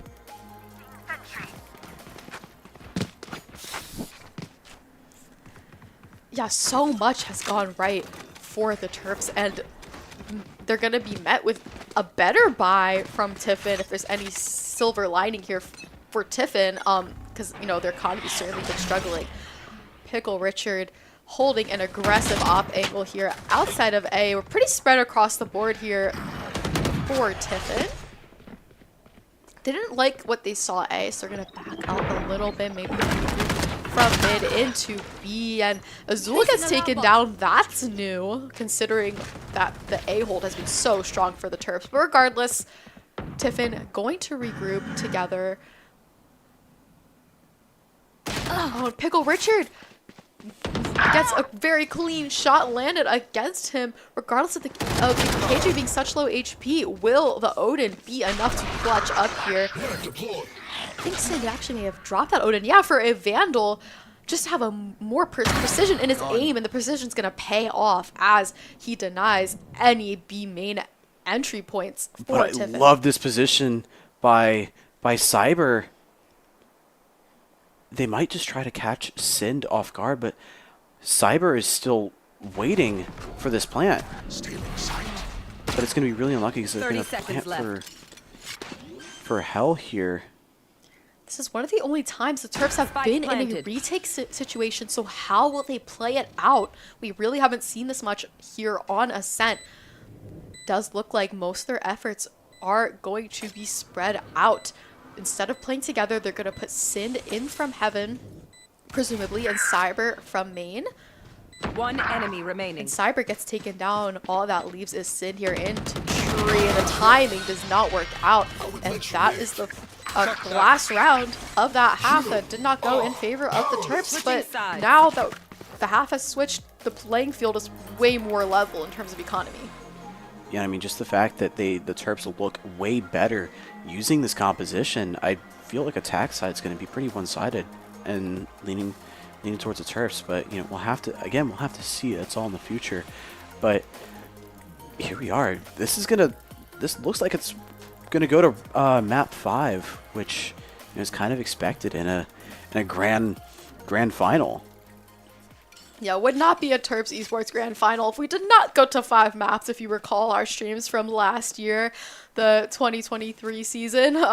But here we are yet again, Grand Finals. Can the Bootleg Unks send this to a map 5? We will find out in a couple rounds. Pickle Richard getting picked off right off the bat is not what you want to see for the side of the Terps. He's been so important in the entry. Terps gonna reposition, reconsider where they do want to hit. Tiffin is still looking more or less like they're placing their bets towards mid, but they have eyes on every site as it stands right now. And a lot of Tiffin decides to rotate towards mid and A, assuming that they're gonna rotate, but Terps are doing the right thing. They're gonna do swing, but Napasso gets taken down in mid. If they can somehow get this KJ out of logs, they're sitting in a relatively good position. Oh, they didn't see the dart, but they aren't able to get the KJ. They're just able to hide behind that smoke, and now it's all up to Sin. Only 20 HP and a Frenzy and a Dream to work with here. It picks up a classic, tries to pull off the right click, but angle's too difficult, and Tiffin is at 3 round wins, and the Terps gotta start getting these wins. You don't want to give Tiffin any hope, because they could just go on a run and we could be here for a while. Yeah, I definitely agree, and maybe something's going on with this jet. Okay, never mind. Yeah, they are going to, Pickle Richard is going to buy up a Marshall, maybe trying to do some kind of damage to the economy on Tiffin. I think this is pretty consistent with how he's been playing the last couple matches. And it's a group together attack for the most part from UMD right now. Just kind of inching up mid, super quiet. They've got to be aware of this off angle though in from Tree. Napasso's just kind of afraid to peek it. Right now, Smoke's gonna come in to try and block off that angle. But the drone spots Napasso. Trade comes through, but Cyber gets killed, and that's gonna make things uneven on either side. What a shot. Spike down A. And now we're down to a 2v2. UMD at an HP disadvantage, but Sind lands 2 impeccable deagle shots to give UMD the numbers advantage and access to be able to plant this spike. And now UMD just has to sit back, but will they know that this KJ is coming from main? No one appears to be looking that way right now. And Pickle Richard is making eyes on it, but what a shot from that KJ. It's all up to Sind here. He peeks out. Beautiful shot. Oh gosh, Sind has been really good in these 1v1s. You can see a huge sigh of relief there for him. But that's twice now we've seen him clutch up in really important 1v1s. Yeah, I mean this win is definitely looking alive for the Terps. They have the potential to just take this away right now. I mean, I've said it before, the best economic situation you can be is where you lose the first round, the other team buys up the second round, and then you win the second round and you set for another 3 rounds maybe. Now, hopefully the Terps have gotten enough momentum to push themselves into a map number 4 But they do victory. not want to run to this Bucky. This Bucky could be very dangerous. Tiffin has bought up, but Pickle Richard is able to take out the first kill of the round, and they are well aware of this Bucky, able to trade it out. But most of Tiffin has like short range guns, like stingers, with the exception of the Marshall and mid. So they gotta be really careful about this. I think the worst thing to do is to play really close angles. So they can be really smart about this, and it looks like they're going to rotate towards B, which would be really good, but they're going to be met with a Marshall up in market. Gotta watch out for this Marshall. But Napasso has something to say about it. Yeah, Napasso just denying any sort of funny business from that Marshall. But are the Terps aware of this flank? They're gonna be as soon as that shot gets him. Napasso is the only one left there to fight. They're gonna use his nade to do some damage, and it certainly does that. Great usage of utility there from Napasso, and a 4K from him. Wow. I'm still curious to that floating Marshall. Yeah, that was weird. Yeah.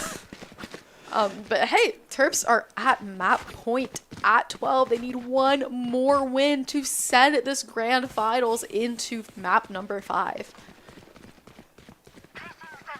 Yeah, and the Terps still having a pretty good mental. Definitely still see some smiles coming in here, and Tiffin not able to buy much. They have the Judge and 2 Stingers, which could be very dangerous.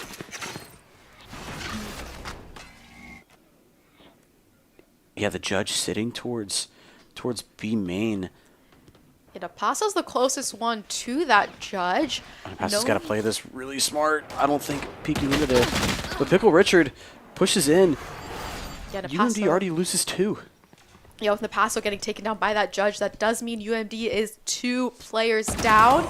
But Sin finally able to make some noise for UMD. He's going to try to continue to do so as he's making his way up into tree. Maybe gonna back up. No, he's not gonna escape with his life.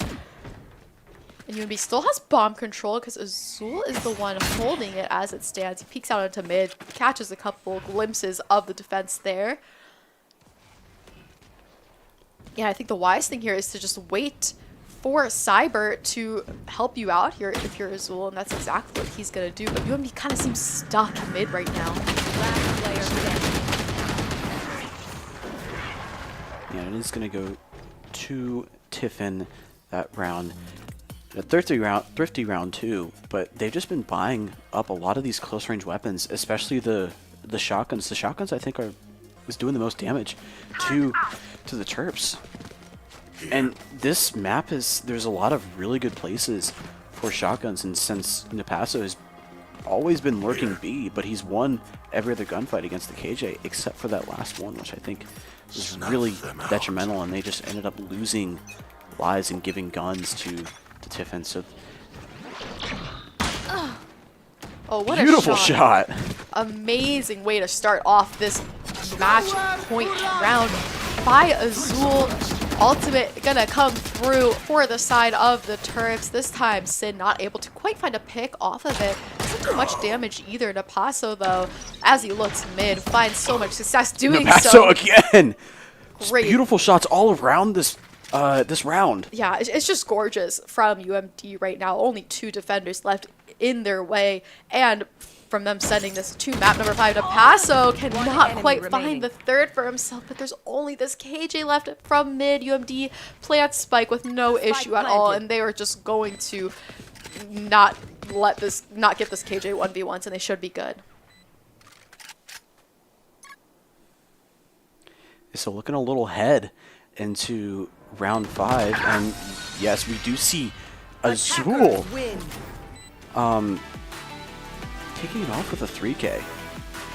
What an impeccable game for the Terps. Great job on Ascent here, and we are going the distance to map number 5. Map 5, round 5. I mean, this entire series has been an absolute nail biter. So I'm pretty excited, but like I also want the Terps to win. Yeah, it's anybody's game. Yeah. And make sure you guys tune back in after a quick commercial break to see how the grand finals end.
Bootleg, also known as Sind, and I'm an initiator player for the Valorant Premier team. I'm Kazu, and I go by NJV, and I'm the coach for the team.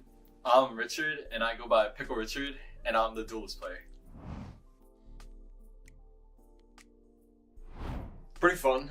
I definitely liked all the guys I was playing with. It's fun to get in the server with them. Sometimes it can be a little bit of a challenge balancing it with other things, but yeah, it's definitely something that I enjoy doing a lot.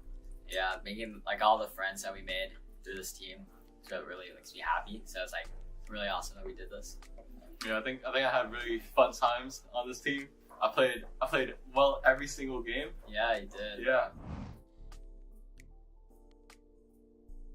I think my favorite moment was map 5. I think that was a really fun match. The grand finals. Yeah, yeah, that the was grand fun. final. Yeah. Remember what map it was? I don't remember that. Oh, it was Sunset. Yeah, Sunset. yeah. Yeah. And you played Raze. Yeah, I played Raze. Yeah, no, that map was really intense. Like, it was super, super hard. The pressure was definitely on. Like, it was super late at night. It was like midnight or something. It was very late. It was really late. 1 a.m. or like my favorite moment was probably the first match of the season. Oh yeah, First time in the studio together. Oh, in the studio. Oh, yeah, that was fun. It was That was like fun seeing all the Academy boys in the studio. So that was sick. Yeah. My personal goal is I think I'm gonna try to hit Radiant this season. Yeah, you can. Yeah. I think it's definitely to win Big Ten right now, and then place top 8 in CVAL. That's our goal. Top 8 CVAL. Yeah. Big Ten is definitely the thing I'm most interested in seeing. Mm-hmm. I'm not flying out, but hopefully, or the boys do well over Hopefully it. we win. Where is it? OSU? Ohio State? Yeah, in Ohio. I promise at least second place. At least second place? I think we can win it. I think we can win it too. I think we can. We gotta be humble. Everyone, we just we can't get complacent. Can't get complacent. Never that. That's a good one. Go ahead. Honestly, like unironically, I think Kazu is a very fun person to have in the program as like an emotional leader. Even though he doesn't always, sometimes things can get a little disorganized with Kazu at the helm. Yeah, no, for sure. Yeah, but yeah. For as much flack as we give him for being terrible at the game, he's actually. Yeah, if you watch our games he's actually a very while I play, you'll be surprised. Like, I hear House is guy my coach a lot. Yeah, like a weird amount of time. but I think Kazu's a great addition for him. I love that. Yeah, I love having him here. You love Valorant. He's very wholesome. He is very wholesome. Yeah, Remember that. I'm ready to remember that. Yeah, his timeouts have improved a lot too. As someone who's seen him coach over the last like 2.5 years. Yeah, your old timeouts were. Yeah, that was when I was a little baby boy coach. Yeah, but now you've improved a lot. Yeah. I really like having you as a coach. Thank you, Gregory. Wow, this is great. Let's do this more often. That's the most praise you've ever heard. You got an ego boost for free today. Yeah. That was awesome.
Hey everybody, welcome back to map number 5. This is a huge deal. The stakes could not be higher heading into this map. Whoever wins this map will be champions, and I know the nerves have got to be high right now amongst the players. Oh yeah, definitely. And for our 5th map tonight. It's going to be Sunset, which is not a typical map we see in the studio, but nonetheless still a pretty fun map. I mean, we have a Sage from Yay! Napaso. I'm so excited. I feel like we've never seen a Sage really in the studio, let alone on Sunset. Not the map I expected for a Sage pick to be on, but it makes sense now that I think about it. That wall is huge in post plans. Yeah, definitely. I think this might just be the Unk way Yeah. of going about Sunset, but this is definitely going to be a pretty good map. Both teams have fought so hard to get up to this last match of the night, and I know everybody in the broadcast studio tonight is having a lot of fun going to map 5, but it's been a pretty long night, so let's hope the Terps can pull away with such a long fight. Yeah, I know they really want to win as we were out there amongst them during the break, just hearing them say, like, okay, we did not come all this way just to lose in the 5th map. So here they are. How will they pull off their attack? It looks like Pickle Richard's going to start things off by being aggressive here into market with the frenzy. Pays off beautifully for him as he's going to just throw more of his utility towards Boba. Does get taken down. Eventually, Cyber, though, able to find a trade for his teammates. Yeah, but they're flooding out of CT and Azul, but they have to be wary of this Neon behind. Yeah, Spike's ticking, but can they keep it ticking? Sid peeks And out. Sin! Great job from Sid. Yet again, that is the 3rd time this series he's clutched up in a 1v1. Again, it's just these classics, man. I mean, it's the right click. It's the perfect distance to just right click and immediately get the kill. But like Azul here going crazy, just killing everyone that's pushing out of CT. But the Neon with a beautiful flank and then Sin to clean everything up. That was a pretty chaotic round, but this Neon buys a Bucky. This might be really interesting for the Terps. Terps being a lot more passive this time. And they're just like, we're not seeing that aggression that we initially saw. Oh, this might not be good. If they can somehow clear this. Oh, and Sin just not able to clear that with his drone, but will they be able to peek it? Pickle Richard gonna pay for swinging that angle so quickly. Now Cyber flashes and finishes the job, but it was a little messy getting there. But hey, a kill is a kill, and the Terps in a 3v2 with possession of the spike, but they do not have site control yet. Is a 3v2. Player standing. Cyber taking down the first one, Napaso trading Cyber. Really well played. That Bucky, though, provided so much impact for Tiffin just because it was able to get one and do so much damage to the rest of the Terps, but they were still able to pull out of that round, and I guess they're thinking about trying to buy up. Maybe not. But they still have really good weapons to go in this next round. Pickle Richard with the Phantom, and they have 2 Bulldogs.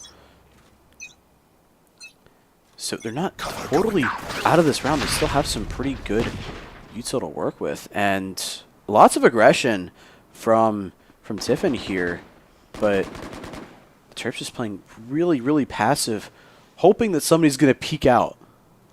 Yeah, they're just patiently sitting on the other side of this one way until they can collectively swing, which they're about to do so now.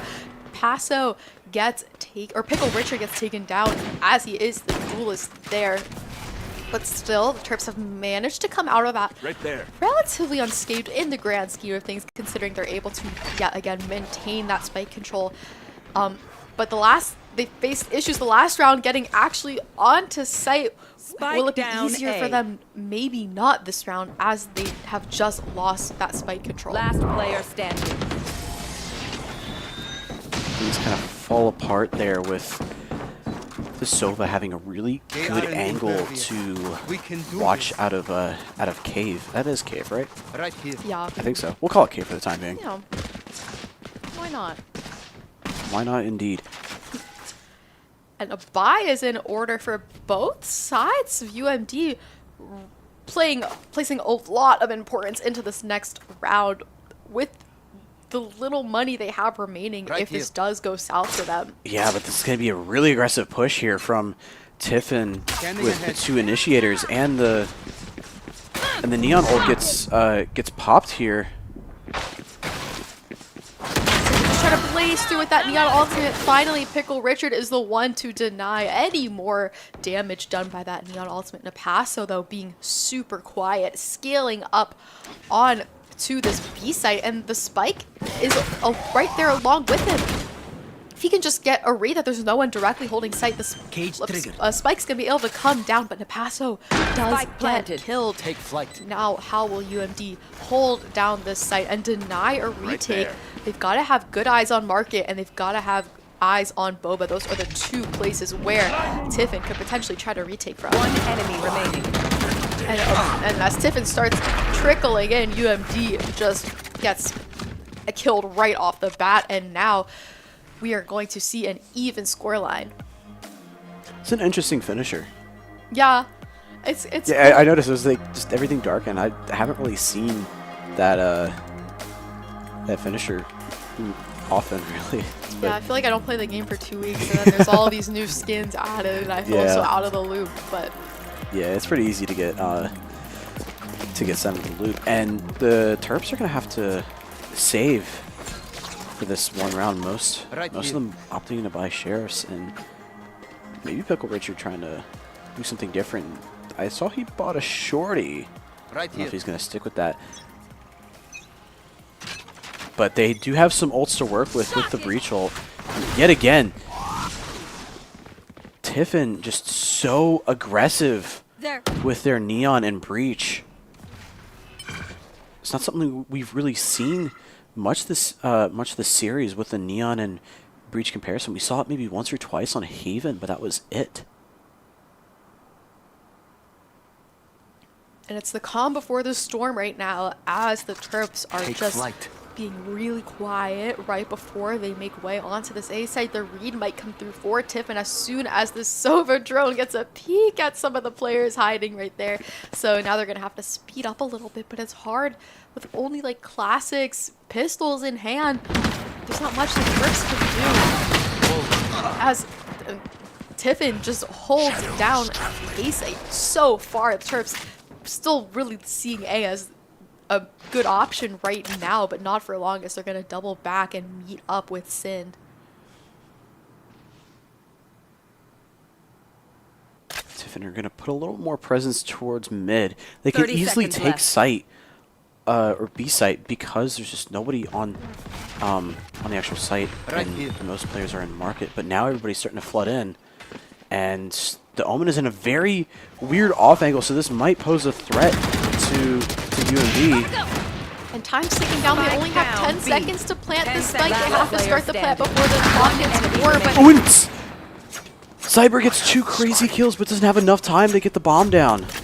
oh, what a shame there. Just a moment of absolute brilliance from Cyber, but the clock was ticking down and couldn't get that plant down in time, and that'll do it. Yeah, that was so close, but those 2 kills from Cyber were beautiful. Here. The Terps do have 4 ultimates, so they can work something out. They have a full buy too, and just the fact that they were able to take out a lot of Tiffin's weapons that last round, they gotta start working something here, because Tiffin looks like they're in a position to take off. But this is such another aggressive fight. Got so much Pickle Richard is able to get 1.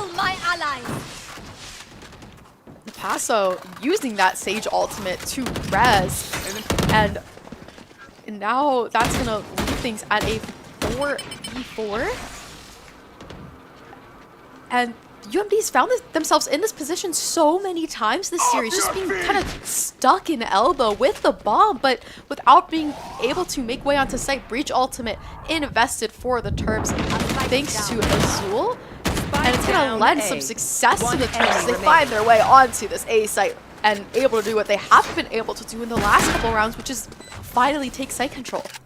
Yeah, it was a very beautiful round, very expensive round for both sides. I think both sides used two ultimates each, maybe one ultimate on the side of Tiffin, but still, that was very well choreographed from UMD. Even in the midst of all that chaos, they were still able to find some kind of footing with Pickle Richard able to get that first pick, and then Napasso using his Sage Res to make sure that they have smokes. And again, they're going to do another aggressive play, but this time the Neon does get taken down. And this looks pretty reminiscent of the last couple rounds we've seen, with the exception of the picks that have come through for the side of Tiffin. UMD not even able to weasel their way into elbow here with the spike. And meanwhile, Napasso, weird glitch for a second there. Napasso has found way onto Ace. Gonna invest this wall there. Gonna draw in some Tiffin defenders, which might just be enough to make A work out for the Terps, but there's still 2 players there they have to deal with. That's unlucky.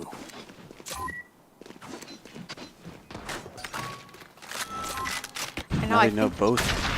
Yeah, like UMD seems to just be a little bit stuck right now, because their position has been revealed now that they've invested some utility here onto the site. They have to get past this entry point, and they just cannot do so. Things are super neck and neck so far here on Sunset. Yeah, I definitely agree. And it just kind of comes down to this really aggressive push that Tiffin is doing in the really early round. It's how it kind of sets the pace for that round. And UMD was able to react well off of that, but they lost 2 players to the breach after that round, and I think Pickle Richard got a little too antsy to get the kill on the breach, and eventually got taken down. But now it's a buy or a save round, or half buy round, sorry, for UMD, and they're going to invest the Neon ult. Yeah, Pickle Richard gonna go in, guns blazing with that ultimate, trying to use it in to market, try and do some damage. He does get picked off though, and now that Cypher's gonna run away back to safety. And now the retake is happening for Tiffin, and they're doing a great job at it. Just so quickly they executed that retake, and so quickly were they able to just track down any UMD players before they were able to hide into main for safety. The Terps got to work something up here. They want to stay in this game because, again, Tiffin's on the verge of just taking a pretty big lead. They have the economy for it, and NJV is going to go ahead and call a timeout for the Terps to maybe try to reset the mental and reset the just reset the game, really. Yeah, the Coach NJV definitely doesn't want to see Tiffin start to go on a run here, because we've seen the Terps in the last couple maps struggle to come back from a deficit. They've done better when they've had a lead to begin with. So that's something that they've got to be talking about right now, is just how to, before their deficit becomes too big, level this thing out. Yeah, we see the IGL for the Premier roster, Spartacus giving some words of wisdom to NJV and the players. We're trying to point out some mistakes here and there, but they're really taking this seriously. Everything's on the line here. This is the last round for tonight, and this is kind of for the glory. But both sides have an equal buy. UMD really needs to win this one round right there to kind of stop this right there money buildup that Tiffin's working with. They're going to have to go through a few rounds to get that back down and maybe build up some of their own economy. But they just have to play this right. Tiffin has so much util to work with, and there's already a numbers down situation with Tiffin taking 2 of the Terps out, but losing 1 themselves. Now the Terps have rotated towards B side, or at least that's where Sind is sitting with the bomb, but his location is sniffed out by Tiffin, so UMD's going to have to think where they want to hit. A site, they can either choose to deal with that Cypher utility, or B site, they're going to have to deal with their numbers disadvantage. And it does look like their decision to all that will be to take mid space and see what happens, but still, that's not going to lend them any progress onto either side. Tiffin does have 2 ultimates to work with as well, but the time is starting to tick down to the point where UMB's got to decide what site they want to hit. Looks like it's going to have to be B unless everyone just sprints to A right now, which I don't see happening because Sin is the one with the bomb right now, and he's just been sitting patiently in B main. Just going to wait for the rest of his teammates to regroup before they make their way on to this B site. They've managed to draw one of the defenders away from site, so they could be in a 2v3 onto site here. Azul able to find that trade because Cyber got taken down right off the bat. Plant comes down just in the nick of time to give the Terps time to hold down in a post-plant here, down to a 1v1. Sin has been so good in his 1v1s in the past, but cannot quite pull it off this time. And that is a tough round loss coming out at the timeout. Yeah, it's these rounds are so close, but again, Tiffin looks like they're trying to get some sort of advantage here. They just have to find a way to respond to get back in this game.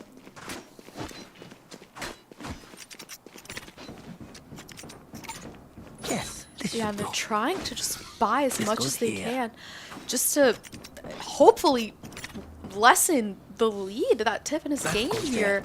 They've got to do something about it quickly. This goes here. Yeah, and going into the late rounds of the first half, I mean, this map is any side's game.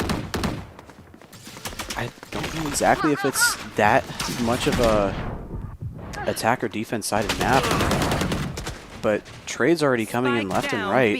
Yeah, just a bloodbath here onto this B site. Bomb not planted for the Terps, but they've taken a lot of space here and they have good numbers here to maintain site control. They've just got to be aware of main here, not give up 1v1s. And now we are down to a 1v1. Cyber fakes the plant, but that drone is just gonna, so unlucky. That drone makes things really difficult, and if you're the Terps, this has gotta turn around sooner rather than later. Yeah, if they can somehow manage a 7-5 here, or an 8-4, and kind of reset on defense, I think they might have a little bit of a better time on defense, especially with the Sage wall too. But even then, the Sage should give them some attack side capability. And we did see an op purchase from the Neon, but they switched back and chose the Outlaw, which I believe is the better, definitely the better gun for going against an eco round. So much A aggression. It's going to pay off for Pickle Richard, but Cyber does get picked off. It's going to level things out. Actually, no, with Sin and Pickle Richard both dying back to back. All that's left is Azul here with a Sheriff in hand. And he's going to be hunted down by Tiffin. All the utility, all the guns headed his way. And the Terps have just got to be hoping for a better defense side. Yeah, they have a lot of ults to work with. Last time they used, last time they had the Sage ult, they were able to, I believe, win the round. So if they can somehow invest everything they have into this last round, and Sind almost has his ult as well, if he can get an ult or even plant the bomb, that's a perfect ult to use for post plant or even just getting a pick. And we do see the Neon buying an operator, but the Terps might be set up for a really good, a really good execute. Oh, Reach ultimate invested for the Terps to try and clear out this B site. Looks like it's done a very good job at doing so as it's pushed these defenders into Boba behind that smoke. Cyber gets taken down. That was a clean shot by the Breach.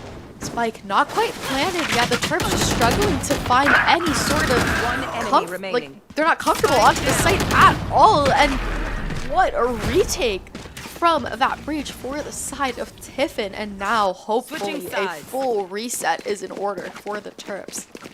Yeah, the Terps are definitely going to have to work around with defense. They are relatively good on defense. I mean, even Ascent, they really dominated on defense. So hopefully we'll see something of that sort and kind of come back here, because it's looking like two out of reach for the Terps, since Tiffin has kind of run off with this to begin with. But again, it is 9-3, and we've seen a lot of 9-3s or 9-3 comebacks. So yeah, hoping for anything's possible. Curse. Yeah, all you gotta do is hope for that 9-3 curse to come through. And UMD, crucial pistol round, especially if you're down at the half switch. It definitely starts with this pistol round. Things are relatively quiet for both sides. Pickle Richard's in a really aggressive angle. I don't know if I really like that angle too much, because there's not really anybody to trade him. But the Cypher getting up so far in the mid. It does take some damage. Yeah, I think Sind maybe just caught an eye on that Cypher a little bit, and good thing he did, because that could have been dangerous. As Pickle Richard tries to be a little bit more aggressive here on the defense. It looks like all these Tiffin attackers are grouped together here in the same place. They're going to scale up towards mid, look towards market, where Cyber is waiting with a ghost, and just going to dump so much utility here into market to slow down Tiffin. Cyber gets taken down to Paso, responds, finding the trade for his teammate Pickle Richard, also making success happen into mid here. Spike looks like it's going to be planted for the side of Tiffin. How will UMD work out this 3v3 retake? With Sin getting picked off, it's not looking great for the Terps. Pickle Richard soon to follow. This is not how you want to start your pistol round. And that is a tough round loss for the Terps. I feel like they might have to buy up here if they want any chance, and they are going to buy up a bunch of Stingers. I think having Stingers is probably the best option for defense, because you can play in so many ratty corners, especially on Sunset. So hopefully this will give Terps the edge they need, and at least get a round back for losing the pistol round, because again, it's looking a little out of reach, but this is the round they need to win. Yeah, once you lose this round, it's easy for the rest to crumble. Pickle Richard gets traded right off the bat, able to down Spike, but Tiffin's going to be able to pick that up without much of a problem. Now UMD knows the positioning is leaning towards mid. How they respond, though, is the question. Looks like they're not going to pay too much attention towards mid, instead focus on maintaining their control onto site. Cyber might be the first to make contact here, and B is actually walled, so UMD is not concerned about B right now. And Cyber gets traded as well. But Sin, though, with a Stinger, able to give the Terps a slight edge in terms of numbers, but he did take a lot of damage in doing so. And now that that wall has dissipated towards B site, it means that Tiffin's going to be able to make their way onto B without any issue, because the Terps have focused on A so much. So, retake is going to be in the cards for the Terps. They're going to do it grouped together, presumably through Market and Boba. It's going to be so crucial if they clear sight here without anybody dying. Yeah, and Tiffin just not leaving anything up to chance, staying B main, playing really passively. And Paso able to take down that Neon, but can they get the spike defuse? Yes! Great job from Napaso just to keep the Terps alive. Yeah, and tonight it's been consistently Napaso and Sin that have just been clutching these rounds left and right. I mean, that was exactly what the Terps need. They're not completely out of this yet. They have a lot of room to buy up, and at least some breathing room with guns. So if they can somehow bring this back, hopefully to within 3, then it's looking pretty well for the Terps to have some sort of fighting chance. But it's gonna be really hard, because I think the Neon is buying a Bucky. Yeah, Sage Wall gonna come through. Tiffin just gonna blaze right through that break-in, and that is going to sound off the alarm bells for the Terps as everybody's rotating off of that A site to watch mid and B. And that looks like it's going to be the right call, as Napasso definitely and Cyber needs some reinforcements there. Napasso finds 2 beautiful picks, cannot quite find the third, but still, he's done a great job at just doing any damage he can before the Terps are met with a retake situation. Spike planted. Shock dart. It's going to be a 3-person retake here from Boba. And Tiffin just trying to do what they think works best for them, which is just hide into main. And it's a smart play here. Sova ultimate invested for Tiffin. Pickle Richard peeks out and finds that pick, but still UMD has to defuse the spike if they want this round win. And it's going to all up to be Azul. And Azul has to watch 2 angles at once here, and it's so difficult with the double swing. And the Terps cannot go on a run after winning that previous round. Give me a moment. I need to set back up.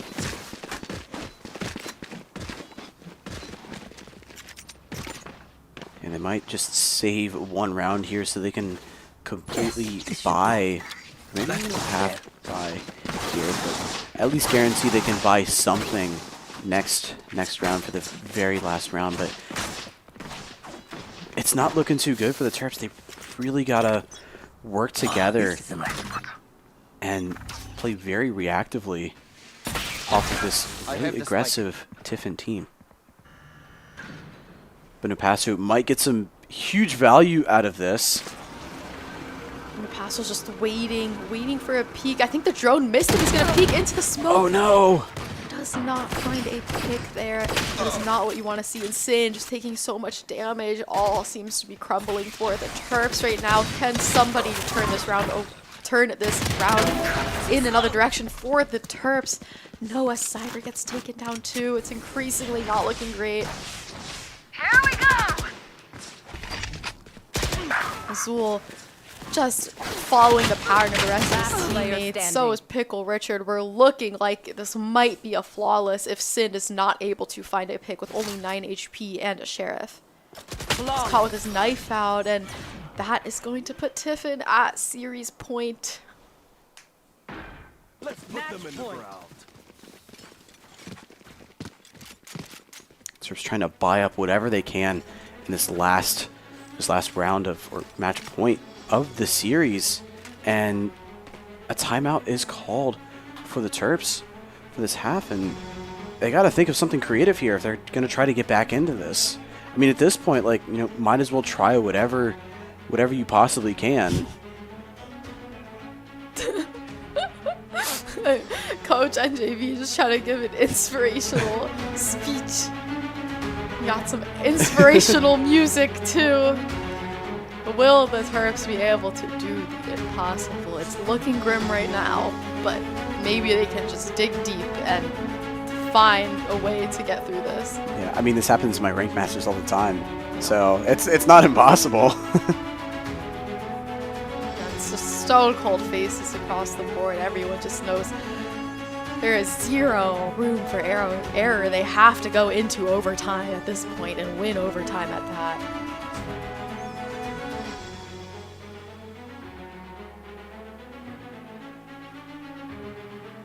And everything's on the line. Yeah, I mean, it is a grand championship, a regional championship. It is pretty high stakes here, and 3 seconds left into the next, or until the match point. I'm out of here. Shortcut. And it's a lot of aggression from Tiffin right off the bat. Pickle Richard starts things off on a beautiful foot, finding 2 great shots while eventually getting traded there, but still the damage has been done by the Terps. Napasso also doing his part in from mid there. HP not looking great for the side of Tiffin either. They have managed to still have a hold of this spike, but now UMD just has to hold down this A site. Azul holds down the entry point from elbow, and hey, and it's still within reach. The Terps can do this if they can do exactly what they did and play together that last round. They did the chemistry was there. It's there. They just gotta find it. This music is great. Yeah, just the Terps have to take this round by round.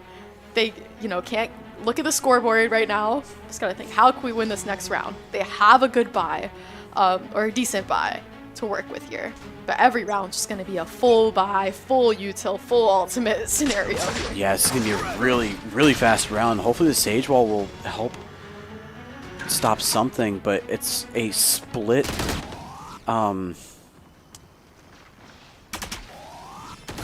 A split sight take if they can get any help from mid at all. Maybe Napasso might come in clutch here. He's still sitting back, trying to do whatever he can, but Azul gets taken down. So does Cyber. The Terps just losing bodies. But Sin gets a much-needed kill, and this might be Sin's moment to keep this alive, but no. Sin gets taken down, and this match goes to Tiffin. Yeah, I mean, you hate to see the Terps lose here. I'm sure they're upset about this last map here, but hey, they've had a great season, and coming in at second place, still a huge accomplishment here for the Bootleg Unks. Great series. We had a lot of fun here just watching the competitive nature of this grand finals, and again, second place is certainly still something to be proud of. Yeah, I mean, even the fact that the Terps ended up losing, we still saw some really, really good moments tonight. Just some pretty entertaining matches. Like it went to it went to 5 rounds. So I mean, that's something to stay for. And I mean, even the Ascent game. The Ascent game was really, really fun to watch. Not because the Terps were dominating, but like still a lot of the team chemistry that this team has is phenomenal. When that really starts to kick in, you can see what they're capable of doing. All right, well, that will do it for our NECC matches this semester. Yeah. It's been a great semester, a lot of success from the Terps, a lot of great, exciting things. So make sure you guys tune in next semester to see more NECC action. And thank you all for watching this Best of 5 championship. Yeah, again, I don't really have much to say too, but other than that, yeah, left on a pretty good note. But again, thank you guys for tuning in. Before we end, we want to thank our sponsors, Playwire, Reckwell, and the Philip Merrill College of Journalism for making this all possible. So we really thank the sponsors, and we thank you guys for tuning in. Again, see you guys next semester, and have a great Christmas and New Year's.